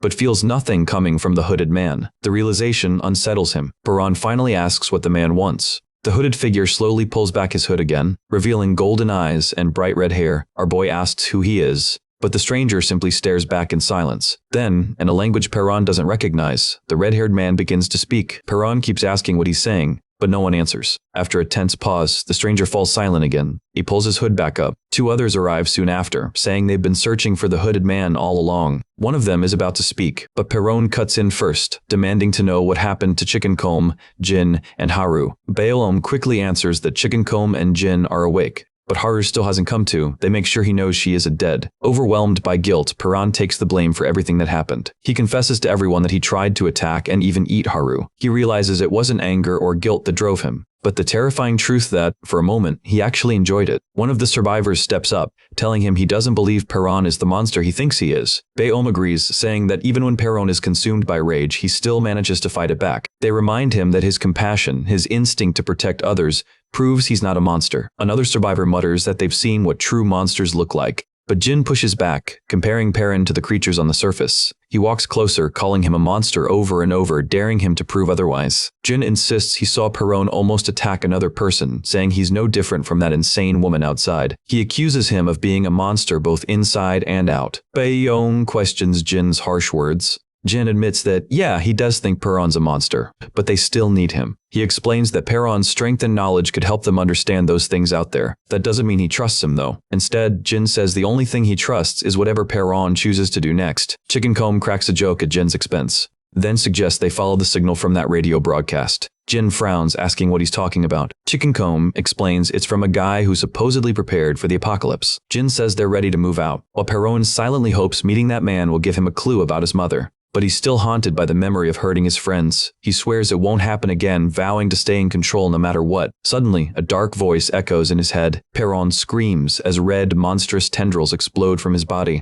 They thrash wildly while Chicken Comb and the others rush to restrain him. Jin charges up electricity, but Chicken Comb shouts at him to stop. Even as the tendrils tighten and our boy struggles to breathe, Chicken Comb refuses to let go, holding him down until the energy finally fades. He tells Perron that things are different now. Bae-om and the others echo it, reminding him he's not alone anymore. Perron resists, mumbling no as the tendrils twitch around him, but he forces himself to stay calm, insisting he won't hurt his friends again. He grabs hold of the tendrils, rips them apart, and declares that whatever's inside him, it's not in control anymore. He swears it will never win. The monster's voice calls to him, trying to drag him back into the dark. But Perron fights it off with everything he's got. A flash of light bursts around him, and he comes back to his senses, his eyes burning red. Bae-om and the others stare, noticing the faint trace of that power still flickering within him. Then Haru walks up. She slaps him hard across the face, telling him to pull himself together. She calls his name, grounding him, helping him shake free from the monster's grip. When Perron finally sees her clearly, the darkness inside him fades completely. Later, they take stock of their supplies. Chicken Comb and another helper confirm they've got nearly a month's worth left. The girl with glasses stays tense, constantly checking on Haru. Bae-om says she's still shaken after seeing our boy lose control, and she's scared of what'll happen if Haru doesn't wake up. But the woman reassures him that everyone's just grateful Haru is still alive. Someone asks when they're heading back to base, and another realizes it's been more than a month since they left. He says it's about time they return, but Hui tells them they're almost ready. Hui introduces Jingu, praising how he handled the looters, and says everyone's set to move out. Jin greets the group, offering to lead them back to base. Hui checks in on him, but Jin brushes it off, saying he just wants to get back to training. Hui warns him not to mess too much with his life force, but Jin insists he's focused on getting stronger and won't repeat his old mistakes. Hui can't help but feel uneasy about how intense he's become. Nearby, the woman who sews comments that the shirt she made for Perron is now torn to pieces. The weapon maker jokes that at least the shirt made it back, then sighs, saying he lost a weapon out there, but weapons can be replaced, people can't. The woman teases him for sounding sentimental, and he snaps back, reminding her he's doing his part to keep everything running. Meanwhile, the girl with glasses spots a hooded stranger sitting quietly. She asks if he wants to learn their language. The man nods, so she figures he's not from around here. That would explain why he's been silent. She tells him she'll teach him fast. She asks what word he wants to start with, and the stranger gestures for the word apocalypse. She pronounces it slowly, helping him repeat it. He manages to say it, mumbling the word again and again. Meanwhile, our boy trains alone, repeating that same word, apocalypse, under his breath. He remembers how Haru's voice pulled him back from the edge. He admits that without her, he might have completely lost control, and he knows it could happen again. He can't always count on her to save him. Every time his power surges, the thing inside tries to take over. Determined to master his life force, he recalls their last fight. How that power felt, how it made him stronger. But no matter what he tries now, he can't reach that same feeling again. He remembers Haru's touch and wonders if reliving that moment might help him regain it. Our protagonist decides he still has a chance. He pushes his body to the limit, running as fast as he can. He repeats to himself that he must protect his people and get stronger no matter what. He keeps running until he collapses, refusing to stop until he learns how to control that power again. Meanwhile, Chicken Comb and the others are preparing to head back. Hui notes they've hit a dead end and suggests turning around. Then a can falls, clattering loud enough to attract nearby monsters. A young man freezes in terror as the creatures rush in. Jin jumps forward, lightning sparking as he tears through the monsters. Everyone shouts his name, trying to figure out what's happening, but Jingu stands firm, his eyes glowing with energy. One of the monsters, a spiked ball of flesh, lunges straight for Hui. He panics, thinking it's over. Time stops. The spike halts inches from his face. Blue light flashes. Energy rips through the air, and Perron appears out of nowhere, obliterating the monster. He punches straight through it as Hui stares, stunned, with energy crackling all around. The others gape, pointing out how his bare hands shredded the thing apart. Jin asks if he's gotten stronger. Perron, catching his breath, says he finally managed to recreate what he did before, but he insists there's still a long way to go. He knows improving is the only way to protect the people he cares about. Jin lays out their next plan. They need to track down the source of that strange radio broadcast and meet the man claiming he was ready for the apocalypse, hoping he might have answers. Later, Perron sits quietly beside Haru, telling her to rest easy and promising he'll get stronger for her sake. He goes back to training, forcing himself to master his life force.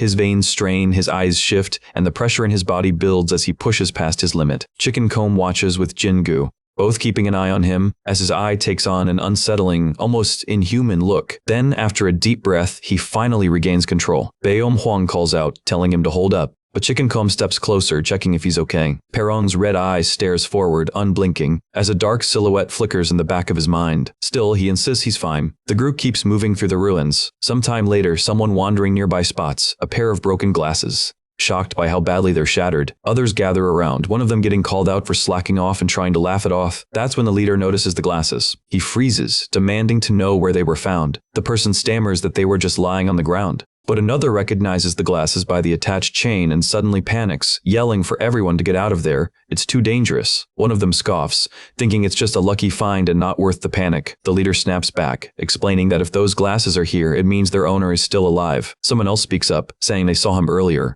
There were fruits scattered and signs of a fight, and insists they need to warn the others right away. A shadow moves, and a figure steps out into the sunlight. The entire group goes silent as they realize who it is, the man they all fear. The terrified one panics, stumbling back as the figure walks toward them. Perron's father appears, smirking as he tells them to go ahead and try reporting that he's still alive. The trembling leader forces a weak laugh, but the older man snatches the broken glasses from his hands. The terrified man stutters, unable to finish his words, before letting out a scream as everyone else stands frozen in shock. One of the men pulls a knife, demanding to know who Perron's father really is and if they were being followed. The older man doesn't bother answering. He mocks their question, saying it's just their unlucky day. He steps forward, his fist glowing with a bright, deadly blue light. With a chilling grin, he tells them that now that they've seen him, none of them are leaving alive. The group freezes as they realize there's only one person known to wield that blue energy. Someone shouts his name in horror, and in that instant, everyone scrambles to ready themselves for a fight.